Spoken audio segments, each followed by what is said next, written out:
It's time for Security Now. Steve Gibson is here. Massive Patch Tuesday for Microsoft. 1,000+ fixes. We'll talk about that. We'll also talk about some interesting hacks against AI that you might be aware of or want to be aware of. And Steve has found a really good way to kid-proof an iPhone or make it suitable for adults who just don't need all those icons. That's coming up next on Security Now. This episode is brought to you by Black Hat USA. If you listen to this show, you go deep on the technical detail. Well, so does Black Hat. For nearly 3 decades, it's been where the security industry's most rigorous research gets presented and pressure tested. More than 100 hands-on trainings taught by practitioners who've actually deployed in live environments, not lecturers reading from slides, and hundreds of peer-reviewed briefings that go well past the overview into the real work across the 4 areas defining security right now: AI and autonomous threats, cyber conflict, systemic resilience, and identity. This year, Black Hat's Briefings Pass includes all keynotes and main stage access, plus business hall entry. You also get breakfast, lunch, Arsenal Live tool demos, on-demand session access, and admission to the Midnight in the War Room screening. Black Hat takes place from August 1st to the 6th in Las Vegas. If you want the depth this show gets into in person with the people doing the work, this is the room. And we'll be there too. Prices rise on July 17th, so book before then. Use code TWIT for $200 off your Briefings Pass at blackhat.com/US-26. That's BLACKHAT.com/US-26. Podcasts you love. From people you trust. This is Twit. This is Security Now with Steve Gibson, episode 1087, recorded Tuesday, July 14th, 2026. HalluSquatting, GhostApproval, and GitLost.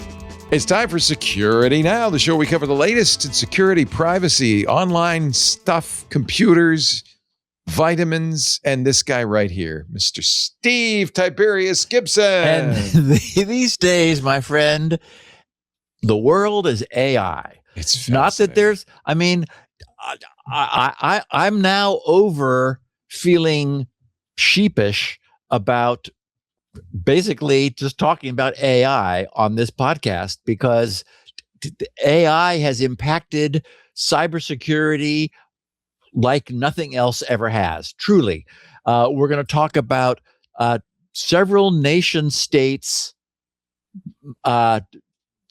declared initiatives about the impact of AI and their own cybersecurity. The EU, the UK, and China.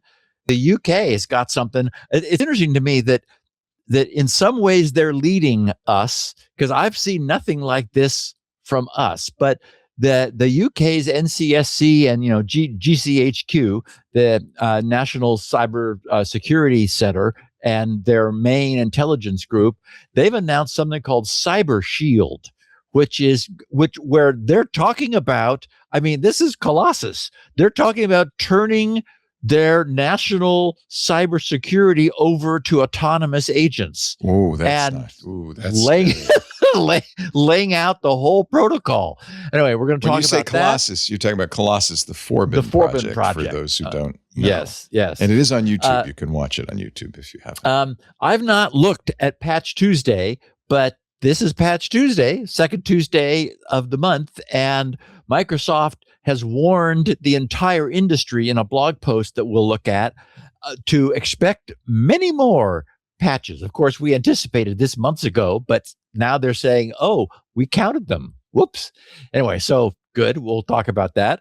RoguePlanet, the latest salvo from Nightmare Eclipse, has been fixed on the fly with a patch. We'll talk about that. Also, just a random tip that I ran across in Wired about a much better solution for kid proofing an iPhone that I just had to share with our listeners, because I've heard so much feedback from our audience saying, like questions about how do they child proof their internet connection, what do they do in order to keep their kids from going places they shouldn't. So I know that there's a strong interest in controlling what youngsters do, and this was just a really cool tip from Wired. Then we're going to talk about 3 new means of subverting AI. Something known as HalluSquatting, as in hallucination squatting. This is a really cool hack. We've got a second one called GhostApproval, and then my favorite name for a hack in a long time is GitLost. So Get lost. Get lost. So very nice. Anyway, very nice. The title for today, Security Now 1087, for this 14th day of July is HalluSquatting, GhostApproval, and Get Lost. I love it. That's all coming up, all 3 and more in just a little bit. We but do first, have another puzzling picture of the week also. I see, it's funny. Normally I don't, I don't look at them ahead of time because I like to be surprised along with everybody else. Well, everybody who doesn't get the email. But I can see the top of this picture, and I have a feeling I kind of know what the bottom is going to be. But we'll see. We'll get there in just a little bit. But first, a word from our sponsor, and a name you probably know. This episode of Security Now is brought to you by Arctic Wolf. Arctic Wolf, if you haven't heard of them, helps organizations stay ahead of evolving cyber threats. That's why you listen to Security Now. That's why you would use Arctic Wolf. Their latest research reveals something surprising, except to probably Steve Gibson. Even as AI accelerates the pace and complexity of attacks, many security leaders are confident they can keep up. To better understand what's driving that confidence, Arctic Wolf surveyed more than 1,350 security and IT leaders worldwide. This is part of their new, and they do this every year, and it's great, State of Cybersecurity, the 2026 Trends Report. Now, this snapshot is what cybersecurity professionals takes a look at, what they're prioritizing, what they're concerned about right now. That's why it's timely. The report explores everything from AI adoption to threat detection, to security operations, and the challenges organizations expect to face over the next year. Now, whether you're responsible for securing a small business, managing enterprise infrastructure, advising clients, or simply trying to stay ahead of the latest security trends, Arctic Wolf's Trends Report is a vital part of your information flow. It offers really valuable insight into how the industry is responding to, I think you know it, an increasingly AI-driven threat landscape. We should also mention Arctic Wolf's Aurora AI addresses these challenges by putting defensive AI to work. I love this idea, combining agentic AI, generative AI, machine learning, and security expertise to help organizations detect threats faster. See how these innovations and other critical findings shape the industry. Go to arcticwolf.com/trends and complete the form to reserve your copy of the Arctic Wolf State of Cybersecurity 2026 Trends Report. That's arcticwolf.com/trends. Again, that's arcticwolf.com/trends. ARCTICWOLF.com/trends. And we thank him so much for support. Well, first of all, for doing the report every year. It's fantastic, but also for supporting Security Now and the work Steve's doing. I am ready for the picture of the week. Oh, you're muted. What? Hello? Did I mute you? You're muted. There we go. Sorry. No So this picture was taken by a listener of ours, and we're getting more of those because people sort of have the podcast in mind now, and then they see something wacky and they go, okay, we have to share this with Steve because maybe this would be worthy of the podcast. This is in Australia. Our listener works for IBM And this is an IBM facility, which he said IBM owns. I gave this the caption, some building safety officer may have required the sign, but how could this have happened? I did see the top and I thought, okay, that looks like a staircase to nowhere. And the sign says, no access beyond this point. Obviously. One of our clever listeners responded. The email to about almost 21,000 of our listeners went out late morning on Sunday. So someone wrote back and said, "Well, I'm not a Muggle, so is this referring to Harry 3 and 9 3/4? Are we going to walk right through that ceiling?" Or I'm sorry, he is a Muggle. He said, "I am a Muggle," meaning that he isn't able to walk through. But Leo. I obviously there was once no ceiling here. So, okay, I'm sorry. I forgot to tell people who are not looking at this why we're kind of gobsmacked, as they say in the UK, I guess. We have a staircase which is winding around as it goes up floor by floor, like a floor of stairs. Then you turn a corner twice, come back to where you began on the floor above, and then go up again, and so forth. Which goes into the roof, into the ceiling of where this is. So, to me, one would expect that once upon a time there was no ceiling there, right? Like some renovation I just can't explain. Oh, okay. So if there was a staircase there that continued to go up, then that would have bisected those two floors with the stairs. So if they were to join the floors that the stairs were going up to, then I guess you'd have to put a floor across where. Anyway, there's some theories in our chat.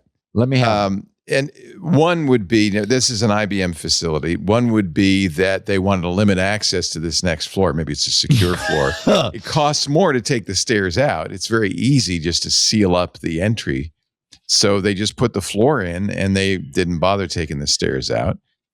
You could see there's stairs below it that led up to this floor. So this is a staircase that goes up. The other theory, Darren Oakey, who lives in Australia, says he's seen this several times, is that a company rents several floors in a building, but maybe they didn't need that top one. And so they just closed it off so that somebody else could rent it. But again, taking staircases out, especially if it's a staircase that if it were just on this floor, maybe that'd be easy to do, but you could see it's part of a staircase that goes below. Yes. So the idea would be that they said, okay, we're going to give back this floor above, right? Or like give it to someone else, right? And so they literally just terminated their access. They just put a big thing across it that said, Love it. You don't want to go there. And of course, then Leo. But why do you need the sign? Because it's so obvious. I forgot to tell everybody who isn't seeing it. The sign says no access beyond this point. And then with a little IBM with the standard logo. Maybe you got a distracted employee. He's not paying attention. He's hustling upstairs. He doesn't look up, and he runs right into the. So maybe there's a. And as I said, and thus the reason for the caption I gave it: some building safety officer may have required the sign. Exactly. So, and now we have some theories for how this happened. I love it. Okay, that's hysterical. So last Tuesday, the Next Web picked up the story of the ECB's, the European Central Bank's, recent AI warning to Europe's entire banking industry. And again, I'm sure our listeners by now know that AI is impacting cybersecurity probably I would argue maybe more than anything else. Can you think of, I mean, we know it's impacting coding. Yes. But I mean, and there's sort of an expectation of it having an effect throughout other industries, right? Like the law profession, getting rid of low end sort of middle manager attorneys whose jobs can be now done by AI. But to my way of thinking, though I obviously have some a tunnel vision on this, I can't think of anything that where AI has had such an immediate, like right now, not next year, not coming soon, but I mean right now effect as in cybersecurity. To me, it seems like it's the thing that AI has impacted most immediately. Anyway, the Next Web picked up the story about this, saying that the European Central Bank has a warning for the euro area's largest banks. Frontier AI now poses a serious cyber threat. And again, not in the future, today, like immediately, like the moment it happened. The lenders, banks, must draw up plans to counter it. Claudia Buch, the chair of the ECB's Cyber Advisory Board, wrote to bank chief executives, setting a deadline for the end of October. Buch asked lenders to patch software faster and harden their AI-enabled cyber defenses. The idea they even have them already is something. She also wants tighter oversight of the outside technology partners they lean on. Over the longer term, banks must modernize aging infrastructure and sharpen their crisis response. The order carries no fines. Banks that ignore it face no formal sanction. So literally just a warning, just a wake-up call, but with no teeth. The ECB, they wrote, says it may still use the plans to rank lenders against each other and press the laggards. One model looms over the letter, and I'll be talking about this in a second. One model looms over the letter. Anthropic's Claude Mythos. Anthropic says Mythos can find unknown flaws in IT systems. It claims the model has already spotted thousands of severe vulnerabilities across major operating systems and browsers. The company first limited who could use it, which spread unease across European finance. Butch put the story plainly. She wrote, quote, emerging models can pinpoint software weaknesses and write working exploits at unprecedented speed. That collapses the gap between finding a flaw and firing through it. That's an expression I hadn't heard before, firing through it, but okay. The ECB did not act alone. The same day, the European Systemic Risk Board lifted its assessment of systemic cyber risk to severe. So they've got some sort of a DEFCON scale. And so we're now at severe systemic cyber risk, saying that frontier AI should now count as a source of systemic risk in its own right. The board also flagged a second worry. Nearly all the leading AI providers sit outside the European Union. That leaves the bloc dependent on foreign firms and exposed to geopolitical pressure. It urged Europe to build its own AI muscle, which, when we're going to see this here in a couple seconds with some of the follow-on stories, AI is now and should be, and so not surprisingly, being viewed as a strategic resource, not unlike the power grid. I mean, you have to have it, and you have to know, you have to have a reliable supply of it. The move, they write, fits a wider European scramble. ECB President Christine Lagarde warned last month that AI could trigger a dangerous financial crisis. The ECB has already run 109 banks through a severe cyber attack drill. The threat is not hypothetical either, with state-backed attacks climbing and European bodies such as France's Statistics Office already hit. A market has sprung up around the fear. French startup Mistral has opened talks with European banks to sell a flaw hunting tool. So now we've got, somebody local in France who's beginning to say, okay, we've got some commercial capabilities.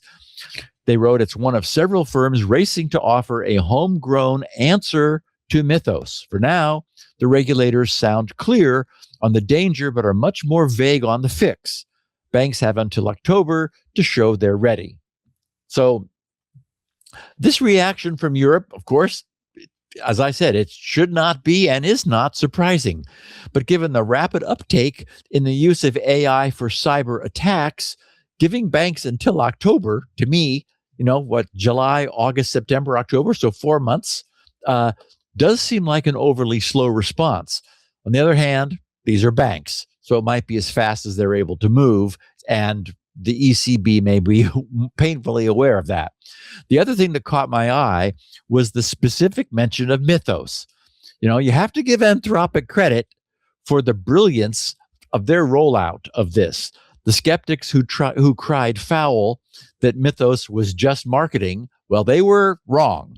It's not just marketing, but they certainly had a point. Mythos was able to deliver the goods first. It would have been and would still is, truly dangerous in adversarial hands, and Anthropic did take advantage of that for marketing.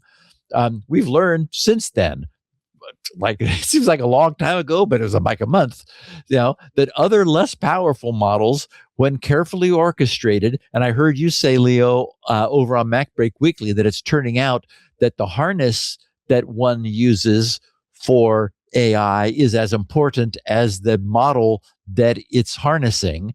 And that totally makes sense. And I agree with that. We've learned that less powerful models, when carefully orchestrated, can deliver similar results. And this was what so miffed those guys over at ISLE. Remember AI SLE? They had, actually preceded Mythos in their own work without the Mythos model behind it, and achieved similar results because they were commercializing this capability, and along comes Anthropic and steals all of the glory. On the other hand, they didn't have the presence or the marketing to pull off the coup that Anthropic managed, And we should remember, in time, this will all just be a note in the history books. And at the rate we're moving, that'll be a year from now. It'll be like, oh, remember back then? Right. Okay, so speaking of what's going on across the Atlantic, or the Pacific, rather, last week also, the European Union published their so-called action plan. So this is the EU broadly, as opposed to just the European Central Bank. The ECB was the previous report from the Next Web. The EU, their action plan is that they titled the Action Plan on Cybersecurity and Artificial Intelligence. In their announcement of this, the European Commission themselves wrote, artificial intelligence is rapidly transforming the cybersecurity landscape. AI can help detect vulnerabilities, prevent cyber attacks, and strengthen the protection of critical infrastructure. At the same time, it can also be exploited by malicious actors to automate attacks, identify weaknesses, and carry out cyber operations at unprecedented speed and scale. Building on the EU's existing legal framework on AI and cybersecurity, the action plan, that's capital A, capital P, the action plan sets out a coordinated approach to help member states, businesses, and public authorities benefit from the opportunities offered by AI while addressing the new risks it creates. It focuses on three complementary objectives: promoting the safe and responsible use of advanced AI, reinforcing the EU's cybersecurity and resilience, and scaling up Europe's AI capabilities for cybersecurity. To promote the safe use of advanced AI, the Commission will strengthen Europe's capability their capacity to evaluate AI models before they're placed on the EU market. Essentially, they're saying, "What? This caught all of us by surprise.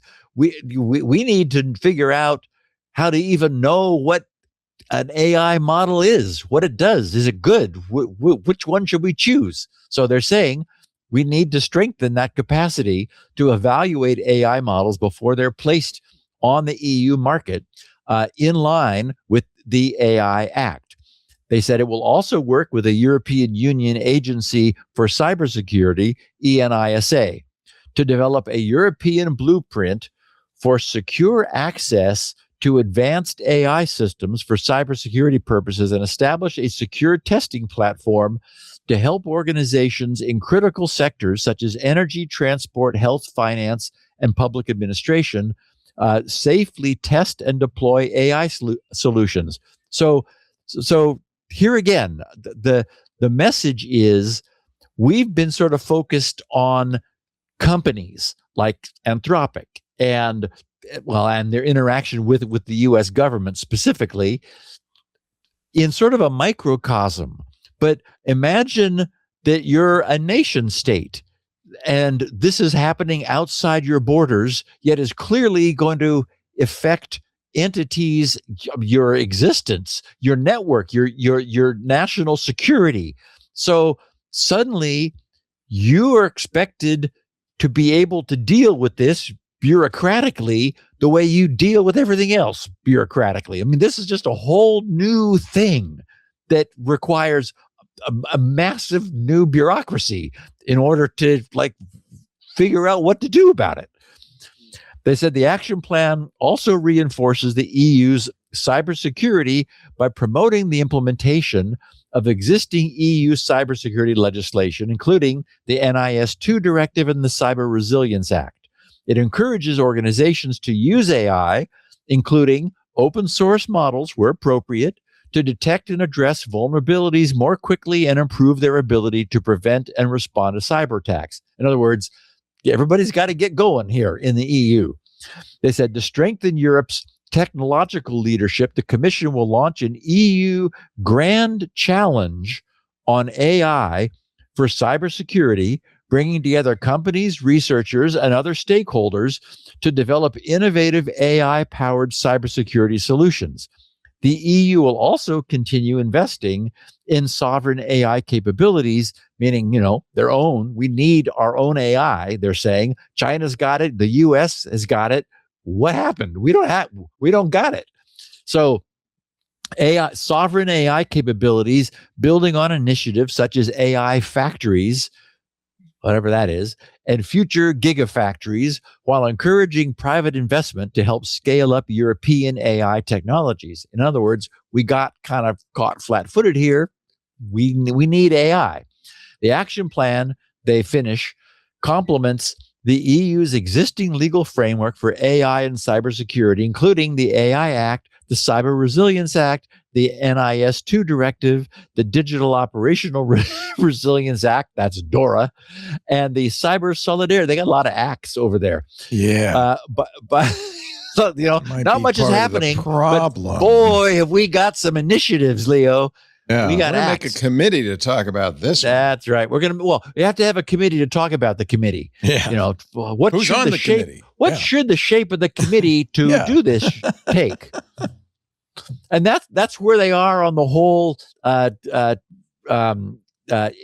child age gating thing too. Yeah. The W3C they're at the stage of fashioning the committee that will then begin working toward. It's like, just do it, guys. How hard? This is not drive hard. me nuts because they think all you have to do is write a bill or a law or an executive order, and we'll create our own local AI. But there are companies in Europe that's been trying to. Mistral is in France. Yep. They're not competitive.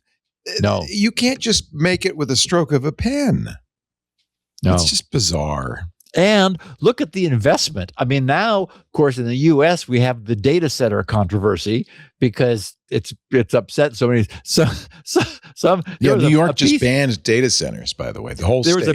There was a piece in the news today that said that someone had been kicked out of their home because what is it called? I forgot now. The term eminent domain. Eminent domain. Thank you. Yes, eminent domain required that a new power distribution system be put through 300 homes, because in order to deliver enough power for a data center somewhere. So it's like the Nevada or the Lake Tahoe Regional Power Authority has announced that they're going to cut off not domestic users of power. You're going to have to get a new power company because we're going to give all our power to AI. No wonder people are pissed. I understand. I really do. I do too. Yeah. And then we had the initiative, oh, don't worry, we're not going to power from the grid. We're going to power locally because there's a huge natural gas pipeline running past us. Well, it turns out when they fired up the turbines, people can no longer hear themselves think outside because the whine of the gas turbines. Yes.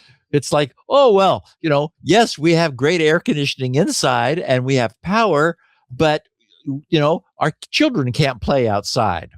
This also is because of a short-sighted policy on sustainable energy after years and years and years. Well, how many times have we been talking about how obsolete the U.S. power grid is? Right. This is what happens when you suddenly need power from the power grid, which has been obsolete. There is more than enough power being focused on the earth from the sun to do all of this.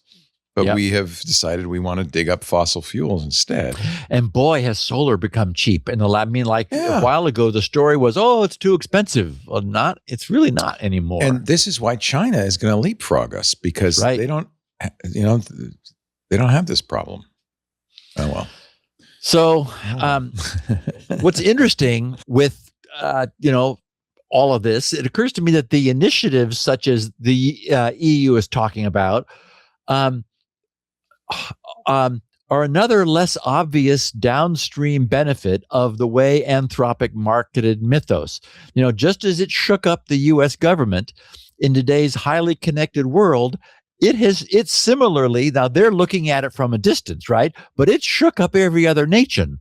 The EU's announcement, reads as it is like bureaucratic boilerplate. And as you said, Leo, that's what bureaucrats produce, is these sorts of acts, this act and the other.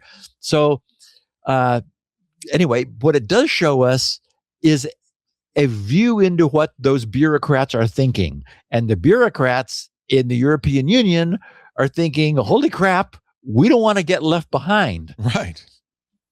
And that brings us to China. Oh, boy. Reuters headline reads, Beijing, get this, is looking at curbing overseas access to China's top AI models. Uh-oh. Uh-huh. I knew that would get your attention. Well, people are saying, download all the models now before they cut them off. Yeah. That's the problem is, Hugging Face and others have these models. It's just, it would only be future models, I guess. Correct. Well, or running the models. So you need to be able to run the models on some, powerful enough infrastructure for it to work. So, but, and Leo, the other problem is, as you said, future models, I cannot stress enough the degree to which we are hardly started. I mean, every bit of my intuition says that, just the fact that look what happens in 1 month. And no mature technology has what has happened in a month happen.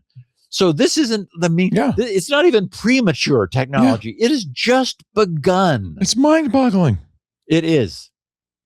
It is astonishing. So Reuters reports, 3 people familiar with the discussion said that Chinese authorities have held meetings with top tech firms, meaning theirs, over the past month about potentially restricting overseas access to China's most advanced AI models. The talks follow a number of steps by Beijing to keep homegrown AI within the country and underscore how China, like the US, is now treating cutting-edge artificial intelligence as a critical national asset that needs control. Yeah. Companies present, this is what's got the EU all up in a bother, is that AI is now a national asset. Companies present at the talks included tech giants Alibaba and ByteDance, as well as the startup Z.AI, said the people who were not authorized to speak to media and declined to be identified. Since the emergence of DeepSeek's R1 model last year, writes Reuters, Chinese AI models have made big inroads globally thanks to their low cost and increased capabilities. Any decision by Beijing to limit access to those products could ripple across AI markets as costs for many businesses would likely increase. At the meetings led by China's Ministry of Commerce, participants discussed putting limits on the most advanced AI models, both closed source and more open versions, according to two of the sources. Officials talked about making any leak or theft of proprietary AI technology an offense under China's stringent national security laws. The officials also raised the possibility of implementing new measures to restrict who can fund domestic AI startups, meaning probably no foreign funding. The scope of the potential restrictions is still being discussed and may only apply to future models. It was not immediately clear when or even if they would come into force. But the point being here, this is a discussion point, and this indirectly demonstrates the thinking that is going on. It's like, wait a minute, we, China, have an asset. Notice also, Leo, they don't have a problem creating as many data centers as they want to, in the same way that they don't have a problem flattening land in order to put up solar arrays in order to power them. Right. And at some point, here's the U.S. getting in trouble because it's unable to produce the compute power that suddenly in no time we need. China doesn't have a problem generating as much compute power as they decide that they want to produce. And then that becomes a strategic asset of theirs, which we have a problem duplicating because we've got too much pushback about the creation of data centers. It's thinking of AI as a strategic national asset suddenly puts a whole different complexion on it. Yeah. Reuters said China's Commerce Ministry, which oversees export regulations, and the National Development and Reform Commission, the country's state planning agency, whose officials also attended the meetings, did not respond to Reuters' direct requests for comment.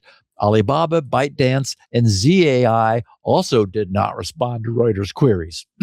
All three companies have a range of AI models, some closed source, while others are open weight, meaning users can download, run, and customize the underlying systems.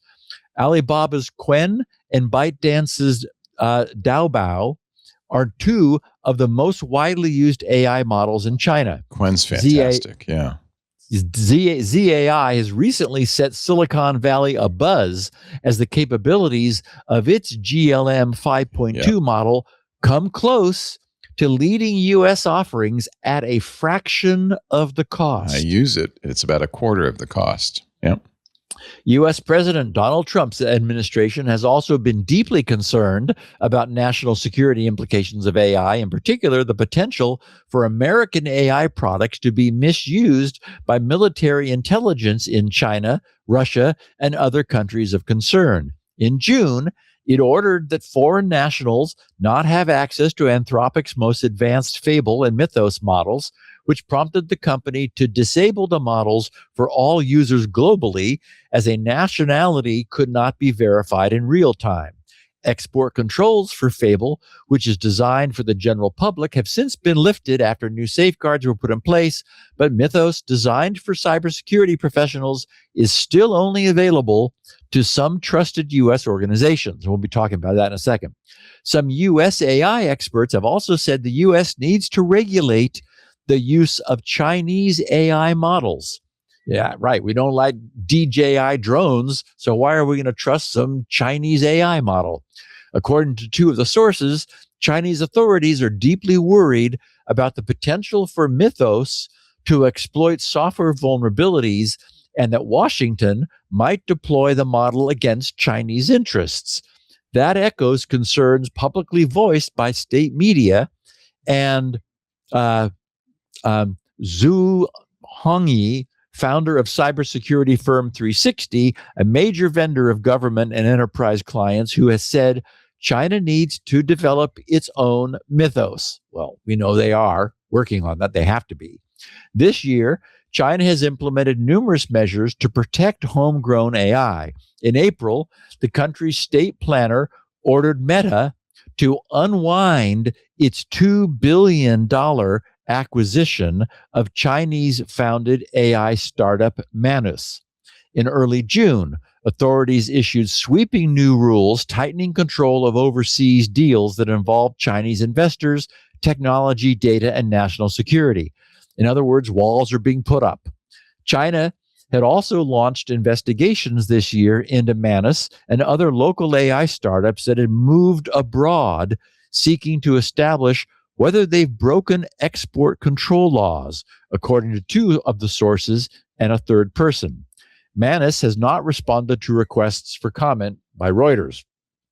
Reuters was not able to learn how any potential new restrictions on overseas access to Chinese AI models might work, but some hints might be gleaned from a May roundtable of Chinese legal experts on regulations governing open source AI. According to a summary of the discussions published in an official Supreme People's Court journal, participants proposed a tiered system: basic open source tools subject to a simple filing, more advanced technologies facing security reviews, and the most sensitive frontier models barred from public release or restricted to domestic use. So none of that at this point should come as any surprise, right?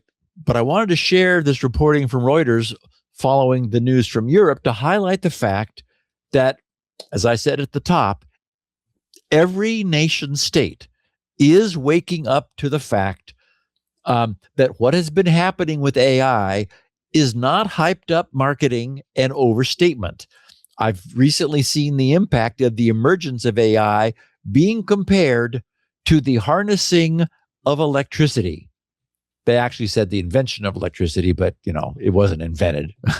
That doesn't feel like an exaggeration to me, Leo. I mean, it is that big. This is.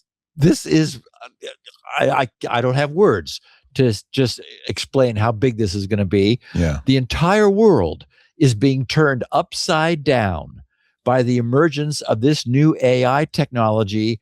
And again, I am utterly certain that we're still at the beginning of this. This is unless governments and NIMBYs and others kill it. I mean, that's the problem. Is well, they can restrain it. I mean, so if you were to compare this to the nuclear bomb, right? What the benefit?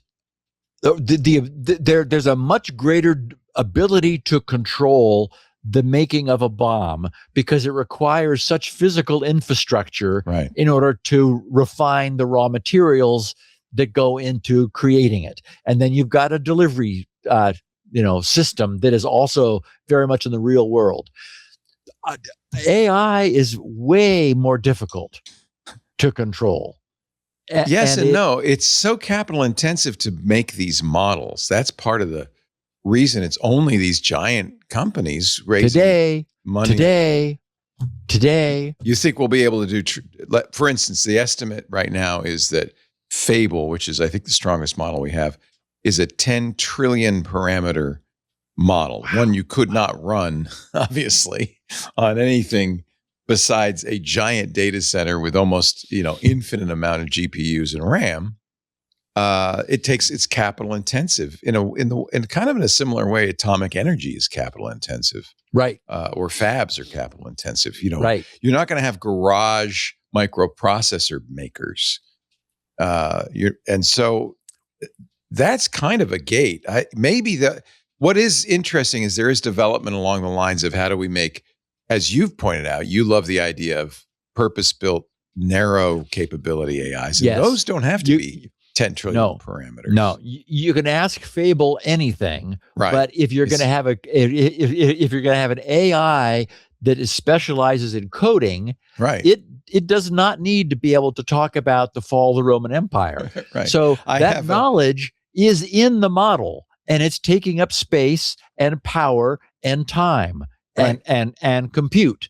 And so I'm, as you said, I am absolutely certain that we will, and the fact that we don't have it yet demonstrates just how early in we are. There will be application-specific models. Well, I'll give you a good example. That blow away a general model for way less compute and power. I could use Fable or some giant frontier model. I have all my cameras hooked up to my AI. I could use Fable to analyze the images. I don't need it. I can run a relatively tiny Quen model. There's a Quen visual recognition model. I'm running it with other models in my framework. It's maybe 27 gigs. I don't know. It's not very big.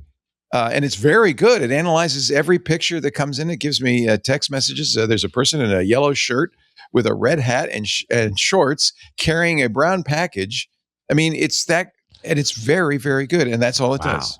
It's just vision recognition. And we do that on our phones locally. So we know we can get small models to do that. Yeah. So you're right. If we are willing to slice it up like that, I think you will see garage models. Yeah. And it'll be at a targeted market. A general Fable public model needs to be able to talk about pontificate the Roman Empire. On any topic. Right. I asked it, what a waste of CPUs. I asked it what the best spray starch would be for ironing my handkerchiefs. And it came up with it, but probably not the best use of all of that horsepower. Anyway, I'm sorry to interrupt. Go ahead. No, it's your turn to interrupt. You know what a good use of all this horsepower would be. You know what they call this in the World Cup in the soccer matches? This is your hydration break.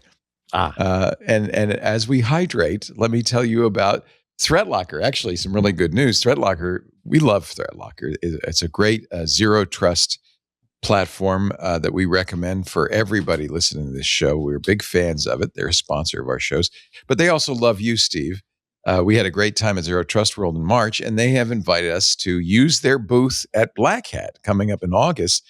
So we're going to do security now and Windows Weekly from the booth, from the ThreatLocker booth at Black Hat, August, I think it's August 5th on the Wednesday. So we're going to move this show to a Wednesday for that 1 week.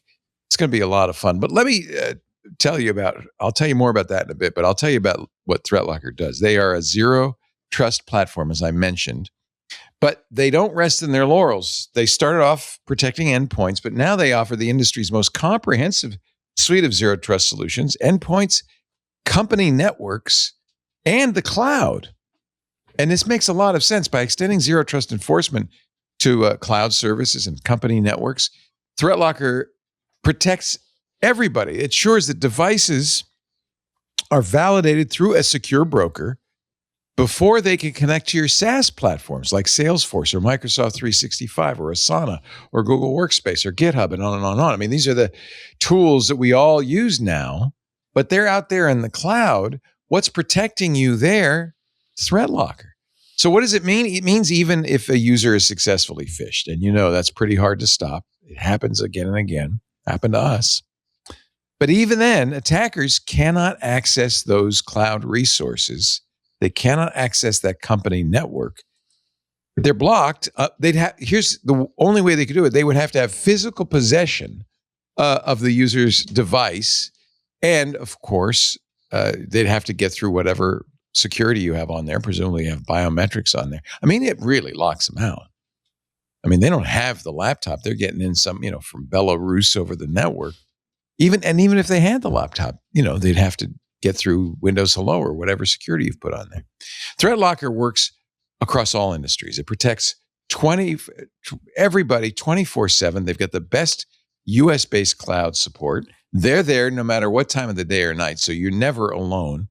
ThreatLocker works in every environment: Windows, Mac, Linux, and there's a side benefit to this. It's great for compliance because basically, by using ThreatLocker, you're enabling comprehensive visibility and control. That's what Zero Trust gives you. Ask Rob Thackeray. He's the end user technical analyst at Heathrow Airport. Now, here is an enterprise that cannot go down for 1 minute, right? And they've had problems in the past. That's why they chose ThreatLocker. He said this, quote, ThreatLocker, he probably said it in an English accent, but I'm going to do it like an American. ThreatLocker was the most intuitive solution we tested. And the responsiveness of the organization, the willingness to engage with us, to set up a demo, to work with us on weekly audit reviews was very good. It's great to have an ongoing relationship with a company that's so responsive to our requests. End quote. That's been our experience too. These people at ThreatLocker are solid gold. They care about you, they care about your enterprise, and they have a product that is absolutely the best for protecting you. That's why it's trusted by global enterprises like JetBlue and the Indianapolis Colts and the Port of Vancouver, people who cannot go down for 1 minute. ThreatLocker consistently receives high honors and industry recognition too. Just a sampling, G2 High Performer and Best Support for Enterprise. That was in summer 2025. PeerSpot ranked ThreatLocker #1 in application control. They got GetApp's Best Functionality and Features Award in 2025. With ThreatLocker, you confidently ensure that users have access to a consistent, safe network connection. Offices, remote users, internal servers, and critical services can maintain smooth operations without the need to open inbound ports or deploy traditional VPN solutions. Your end users get the same secure, reliable internal system access they need, but you don't have to do all those complex infrastructure changes. You don't have to use a VPN. It just works. Get unprecedented protection quickly, easily, and cost-effectively too, I should add. They are very affordable. With ThreatLocker, visit threatlocker.com/twit to get a free 30-day trial and learn more about how ThreatLocker can help mitigate unknown threats and ensure compliance. And that's threatlocker.com/twit. And I hope if you're going to Black Hat, you'll come by the ThreatLocker booth. I don't think there's going to be like seating. It's like that, not like what we did at Zero Trust World. It's just, but they've let us have some space in their booth. So we're going to do the show from there. And that'll be a lot of fun. Steve Gibson, on we go with the show. On with the show we go. Okay, so now we get to the UK. The NCSC is the UK's National Cybersecurity Center. Their blog posting last week was titled Cyber Shield, the path to, get this, Leo, an agentic AI future for cyber defense. Why the UK is pioneering an initiative to develop a national scale sovereign defense capability. So again, the implications of AI are, I guess, I think the Mythos drama with the U.S. served as a catalyst to, at least make these initiatives public. They were probably in the works for some time, but it's like, okay, now's the time to talk about this. The posting led by quoting the director of GCHQ, Anne Keast Butler, during her recent inaugural GCHQ annual lecture, which is held at Bletchley Park. This occurred on May 27th, when Anne said, quote, "We need to reimagine cybersecurity in the AI world. In the past few months, GCHQ has developed a blueprint for a new national cyber defense capability that will hardwire cutting edge agentic, and there's no way to read agentic other than autonomous, right? Agentic AI in a machine speed cyber defense. Okay, so that was quoted at the top of this NCSC posting, which then followed that by writing the NCSC and the Department for Science, Innovation, and Technology, that's the DSIT, are developing this blueprint, which we're calling Cyber Shield. The objective of Cyber Shield is to build a national scale collaborative approach to agentic cyber defense using frontier AI to identify, reduce, and resolve our national cyber risk. In this blog, we set out why we need a new approach to cybersecurity and outline our aim and vision for Cyber Shield, as well as the challenges. We also invite debate and engagement from academia, critical national infrastructure organizations, frontier labs, and cyber defense sector, and others to help collectively solve the challenges and develop the blueprint. Why the UK needs a step change in cyber defense. The UK faces a cyber threat that's growing in scale, speed, and sophistication. Attacks from hostile states, organized crime, and others are increasingly disrupting services, harming businesses, and exposing sensitive data. Frontier AI is accelerating this trend with the potential to shift the balance in favor of attackers. And with if you're not defending yourself with the same AI or with, strong AI, and with serious implications for defenders. We need to keep our critical technology systems secure against both existing and emergent cyber threats. This is just, to me, this is amazing that the national appreciation of how much AI is going to change what they're doing. They said today's challenge is that there are many preventable weaknesses. We know that a large proportion of critical systems do not fully meet the aims set out in the cyber assessment framework. Many attacks still succeed because of basic vulnerabilities, including outdated or unsupported systems, delays in applying security updates, and weak controls over access to systems and data, right? So that's, old school problems we've been talking about for 20 years. They write, these are well understood risks, but they remain widespread, leaving the UK exposed to attacks that are often avoidable. This makes getting cybersecurity fundamentals in place now more important than ever. At the same time, the emerging challenge is that AI is changing how attacks are carried out, increasing their speed and scale. AI is already helping attackers to conduct elements of offensive cyber activity such as vulnerability discovery and reconnaissance at a much greater scale and faster pace. As a result, activities that once took weeks can now take minutes, reducing the time available for defenders to respond, detect, and contain them. This increases the likelihood of successful attacks. Organizations must take urgent tactical action to ensure critical systems are well defended. Act now to strengthen the fundamentals. Fundamental cybersecurity remains essential, and organizations should prioritize rapid patching of vulnerabilities, reducing reliance on legacy systems, and adopting secure by design technologies. Organizations should also start to use AI in cyber defense to stay ahead of the attacker. This means using agentic AI to identify exposed vulnerabilities autonomously. They call that the blue team capability. Using AI to detect and contain security incidents, and working to address the challenge of safely automating mitigation. As well as getting their cyber fundamentals in place, organizations must be prepared for the future challenges. The shift toward full life cycle automation of attacks. While some stages of a cyber attack can already be automated, we've not yet seen fully autonomous attacks operating across the complete intrusion life cycle in real-world systems. In practice, the complexity of these environments still requires human judgment and oversight. However, frontier AI models are likely to become capable of operating across the full life cycle from initial access through actions to on objectives. This could allow attackers to move at machine speed and greater scale, reducing opportunities for detection and response. This has the potential to overwhelm traditional defenses and increase the risk of advantage shifting toward the attacker.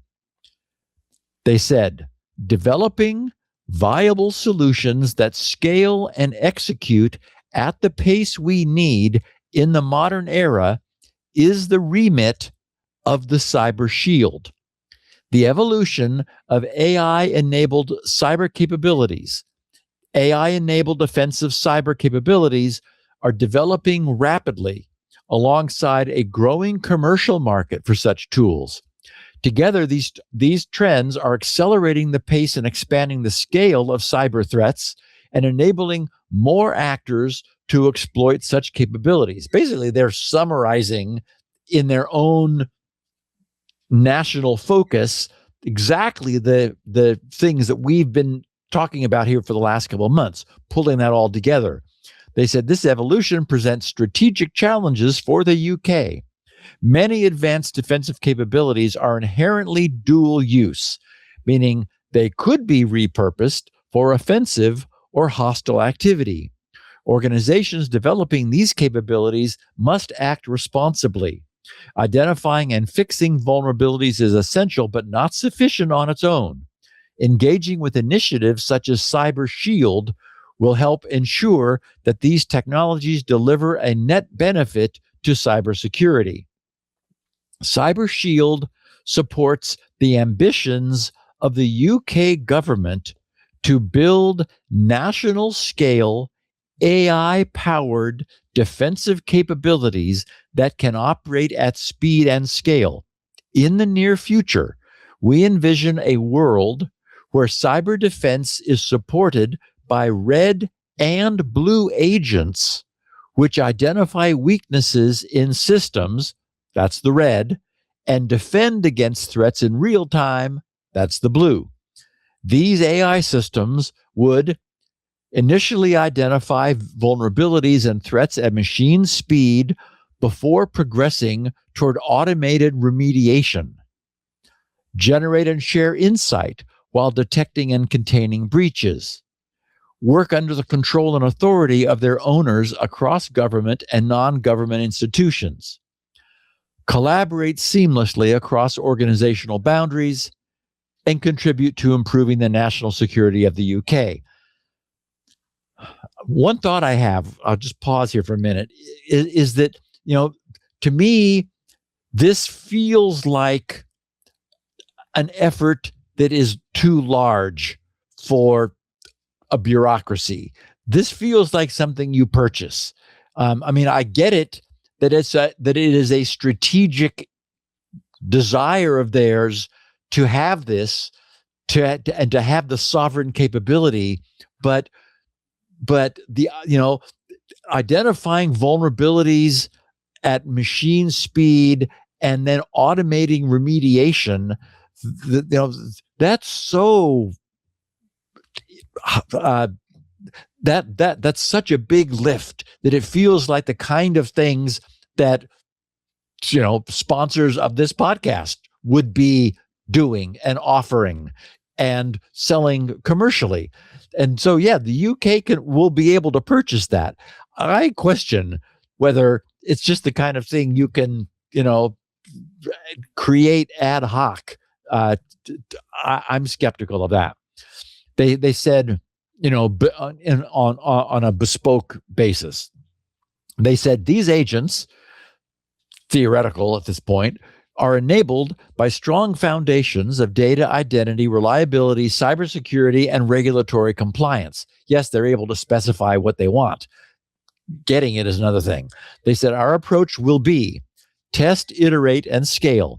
We will initially partner with network defenders across government and critical UK sectors to test and deploy newly researched capabilities. Okay, maybe they're commercial network defenders, in which case this makes sense.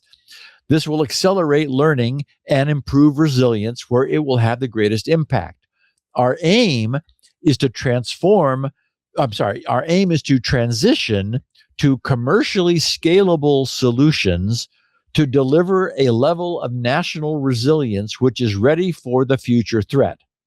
The UK will pioneer this approach and provide a case study to the world on how to successfully engineer and deliver the future of active cyber defense in the AI era in a safe and secure manner consistent with our values and policies. Well, you can wish, but I don't know where it's going to come from. They said, we will need a number of functions to deliver a national scale sovereign cyber shield capability in association or partnership with leading frontier AI capabilities. Cyber defense organizations and academia will all participate. We recognize that some of these areas present challenges, you think, which need significant progress in research to unlock. The functions include, and they have two, reliable and explainable AI for cybersecurity. This means our AI systems can be used confidently in production environments at scale, authorized by system owners to make safe, reliable, and significant real-time changes in support of cyber defense in a predictable manner. In other words, the Fortman Project. They're saying, we need AI systems that are good enough that we know they won't make a mistake. And of course, we don't have that today. No one does. Second, federated agents.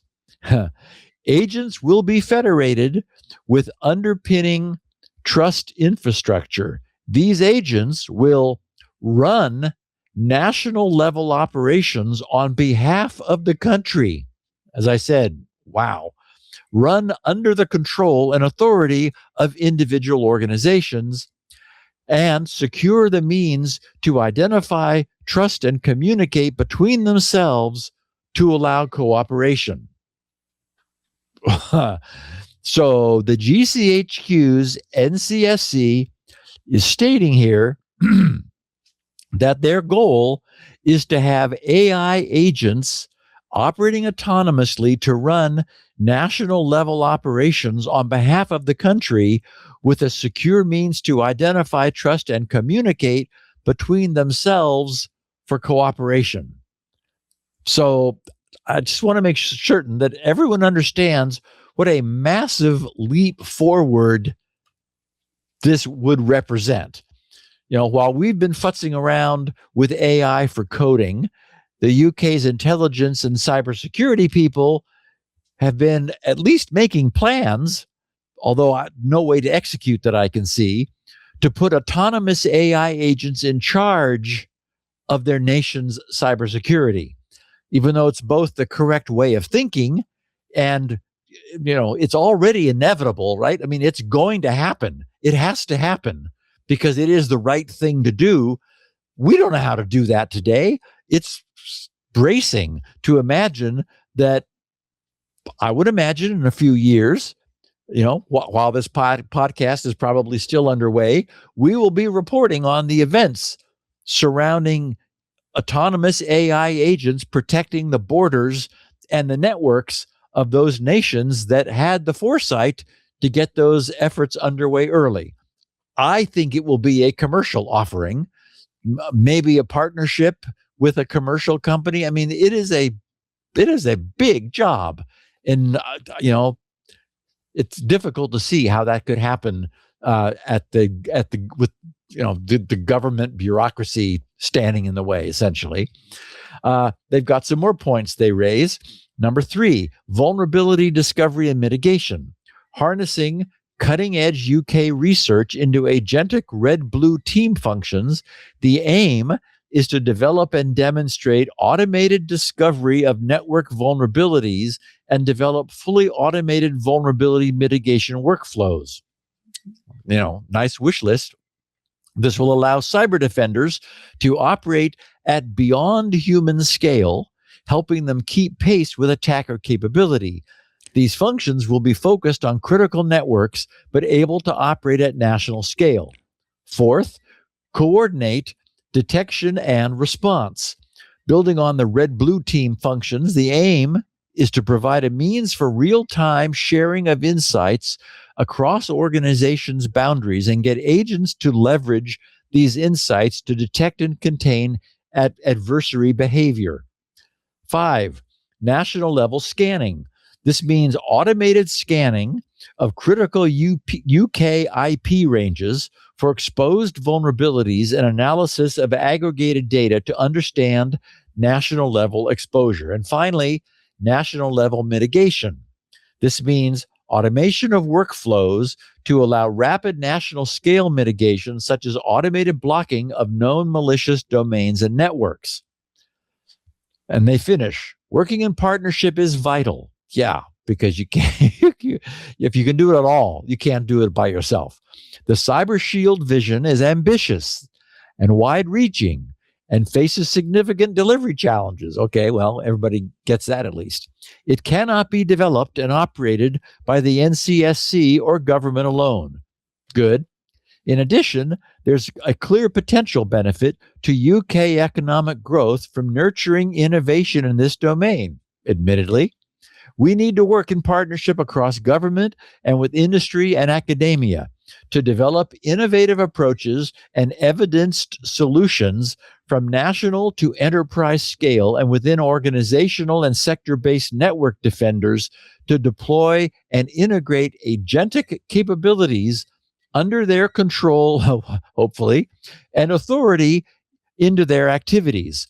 To this end, the NCSC and DSIT are working together to establish effective pathways for partners to come together and contribute. Get involved. We invite all organizations who are interested in partnering to develop this Cyber Shield to contact the NCSC at cybershield@ncsc.gov.uk. So, yikes. Obviously, what's completely missing from this is any sort of timeline, but of course, that would be premature. At this juncture, it's still somewhat surprising that they're even talking with such ambition, though, as I said, I'm certain they're not wrong. You know, this is where the world's major nations must now head. And probably, given the rate at which all of this is accelerating, the amount of attention that the AI threat to cybersecurity truly does pose, and all the press that has been generated thanks to Mythos, and I'm sure soon others, this has to happen. Probably during, as I said, while the podcast is still happening, Leo, you and I will be talking about, autonomous AI protecting the borders of nations. It seems clear that it will happen, and then it will scale up to become increasingly powerful.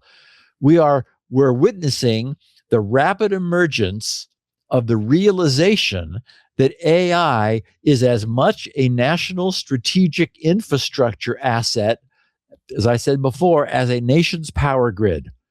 But the shape this will take is entirely unknown. For example, where will the AI itself reside? It seems clear that no nation would be willing to outsource its AI, its strategic national critical structure AI, to another nation. So it will need to be housed inside its own nation's borders and physically protected. You don't want a bomb to be able to take out the AI that you now depend upon as a nation, as a strategic asset. It will also require physical security and redundancy, right? Because, again, of its strategic national importance. So when I stop to imagine this, it really is science fiction,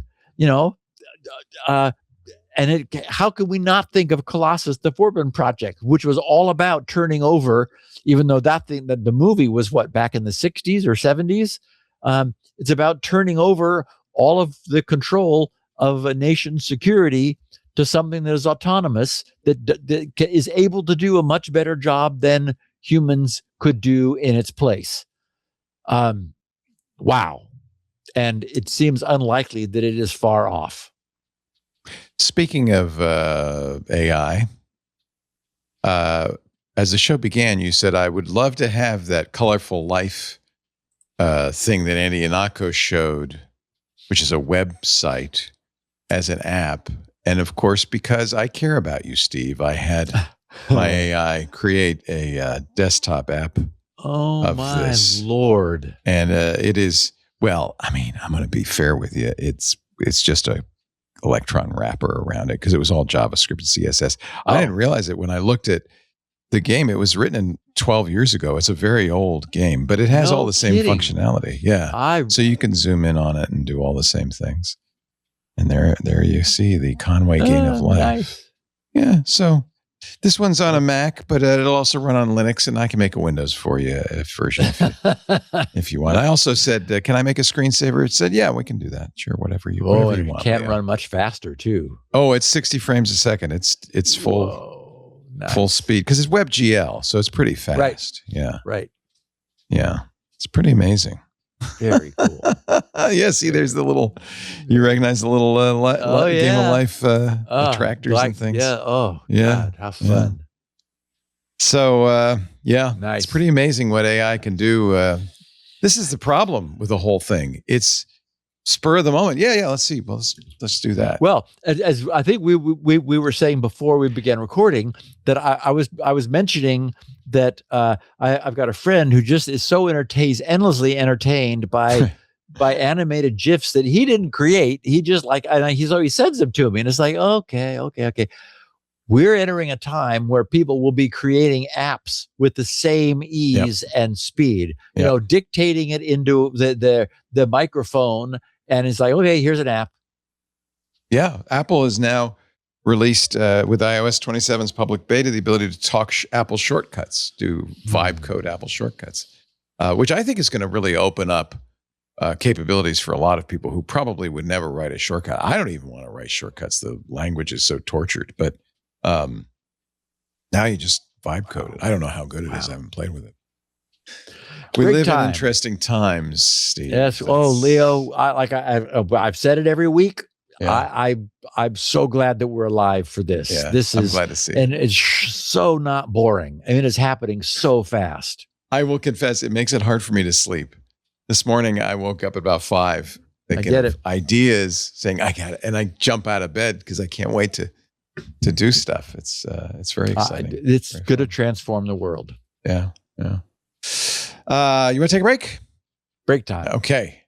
Hydration pause. As Steve hydrates, he runs off the field. I will tell you actually about a really cool tool. Our sponsor, Expo. They do, get this, agentic pen testing. So, I mean, it's very clear that AI has changed the pace of everything from how software gets developed to also how it gets attacked. You know that if you listen to the show, which it makes this an interesting kind of tension. Engineering teams are moving faster than ever, creating more and more applications, but security just can't keep up. Pen testing is still one of the most trusted, most reliable, most effective ways to understand. And this is an important, real exploitable risk. You're not talking here about theoretical exploits. You're talking about a human pen tester working through the steps to exploit your network or your app. Problem is, in an AI-driven world, that's a bottleneck. Security teams are forced to choose between slowing down development to stay secure or moving fast and accepting we're just not going to be able to test this as thoroughly as we'd like to. You're going to have gaps in coverage. Well, here's the good news. Expo eliminates that trade-off. XBOW, like a bow and arrow. Expo is an autonomous offensive security platform. A lot of words in here. Autonomous offensive security platform. It's a pen tester. It runs continuous AI-driven pen testing, mirroring real-world attacks. Expo doesn't just scan for vulnerabilities. It actually discovers, exploits, and validates the vulnerabilities. So you're only dealing with issues that really work, that exploits that really could take you down, things that really matter. Dramatically fewer false positives and a clear view into real attack paths. And if you think about it, autonomous agentic pen testing never gets tired, never goes home for dinner. It stays up all night. It works all day. It is going to be fast. It is very effective. With Expo, tests run in hours, not weeks, and you get complete visibility into how an attacker would move through your systems. And the ability to uncover issues that traditional tools missed, including 0 days and novel attack paths. And you might say, well, an AI could never be as clever as a hacker. Really? Really? Oh, yes, it can. It can be so much more clever. And again, it doesn't lose focus. It doesn't get tired. It's relentless. Expo's results speak for themselves. Ask the application security lead of Sesnam.cz, who says, quote, even right now, after a year, I don't know of any other company that it's at least close to Expo in terms of agentic pen testing. They are the leader.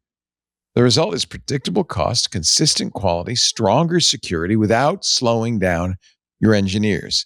Expo helps security teams keep pace with innovation, cover more apps more often, and without adding to the resources they already have. Now, the heritage of this thing is great. It was founded by the team behind Microsoft Copilot. And it's already, it's widely used, trusted by companies ranging from fast-growing startups to Fortune 500 enterprises.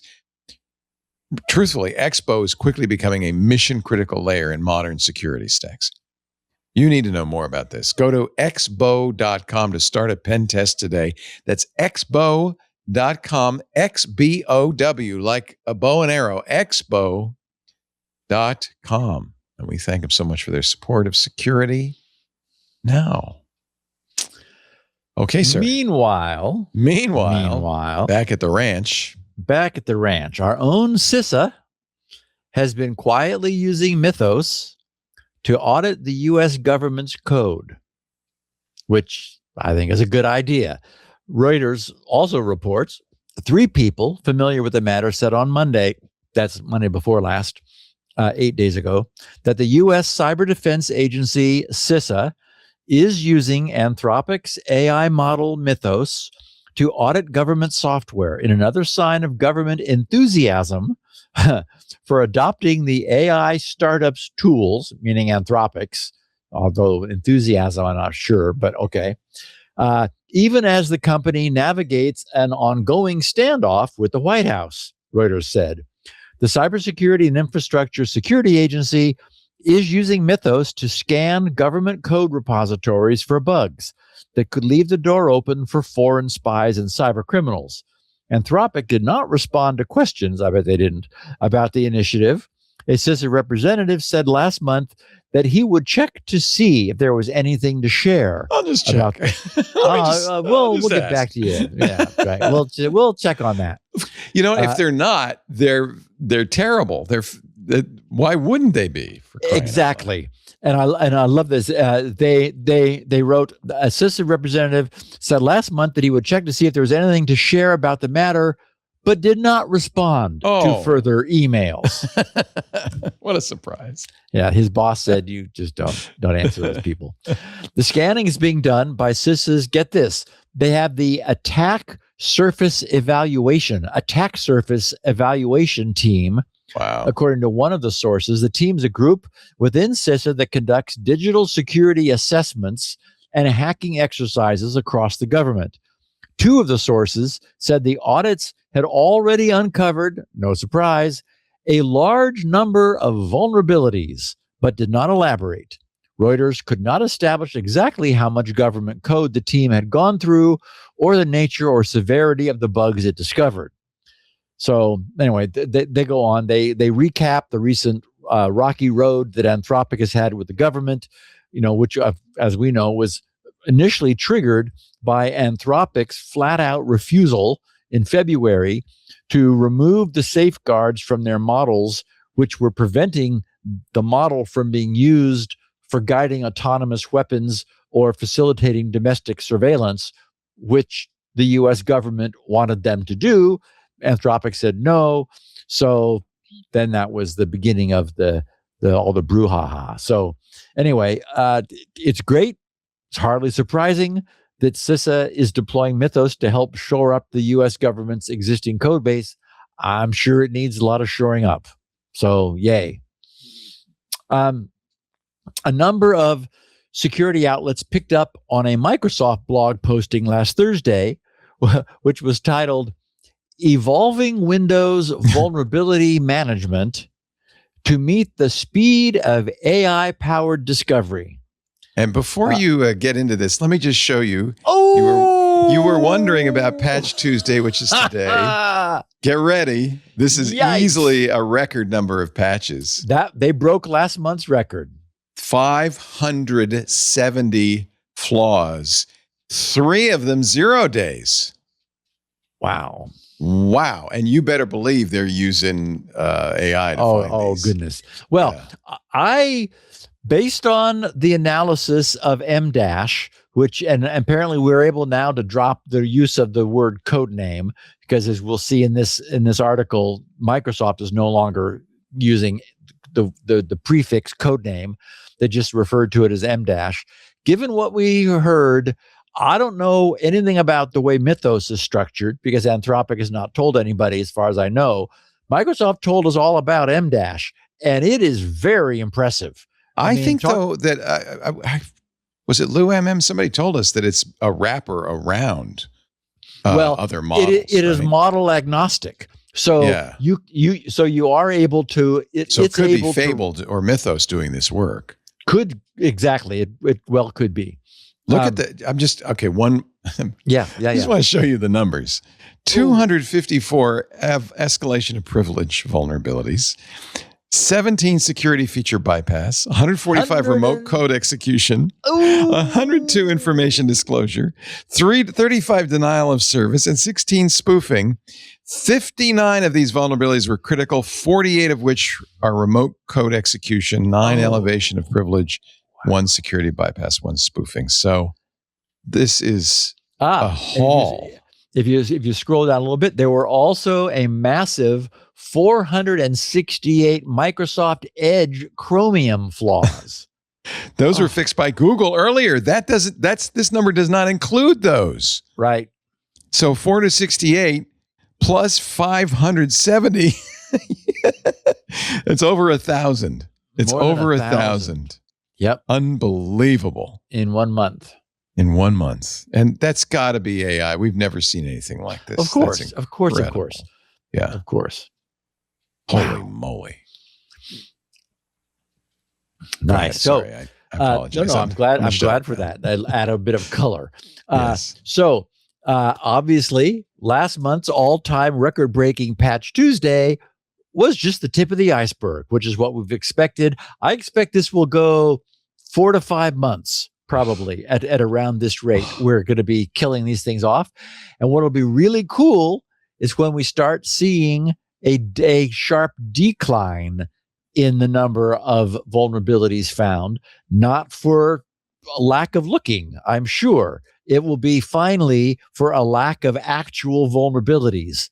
So, and maybe a next generation model will find some that were missed by this generation, but at some point we will get AI that is able to find all that are practically findable.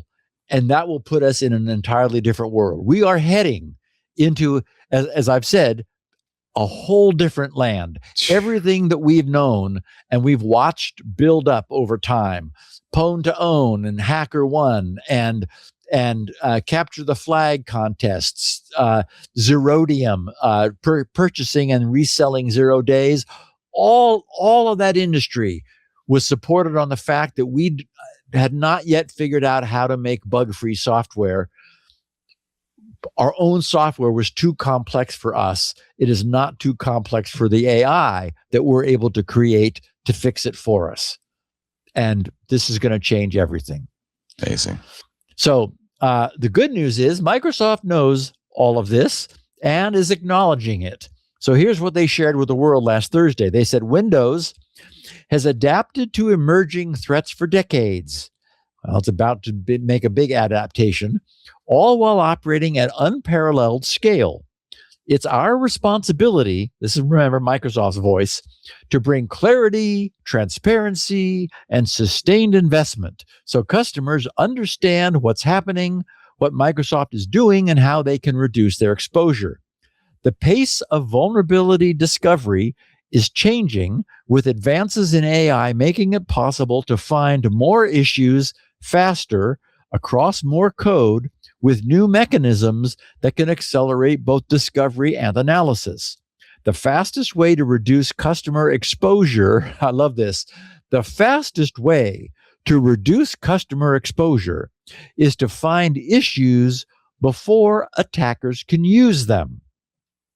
No, the fastest way to reduce customer exposure, Microsoft, right down to zero, is not to beat the hackers to them, but rather not to ship buggy, issue-laden software products in the first place.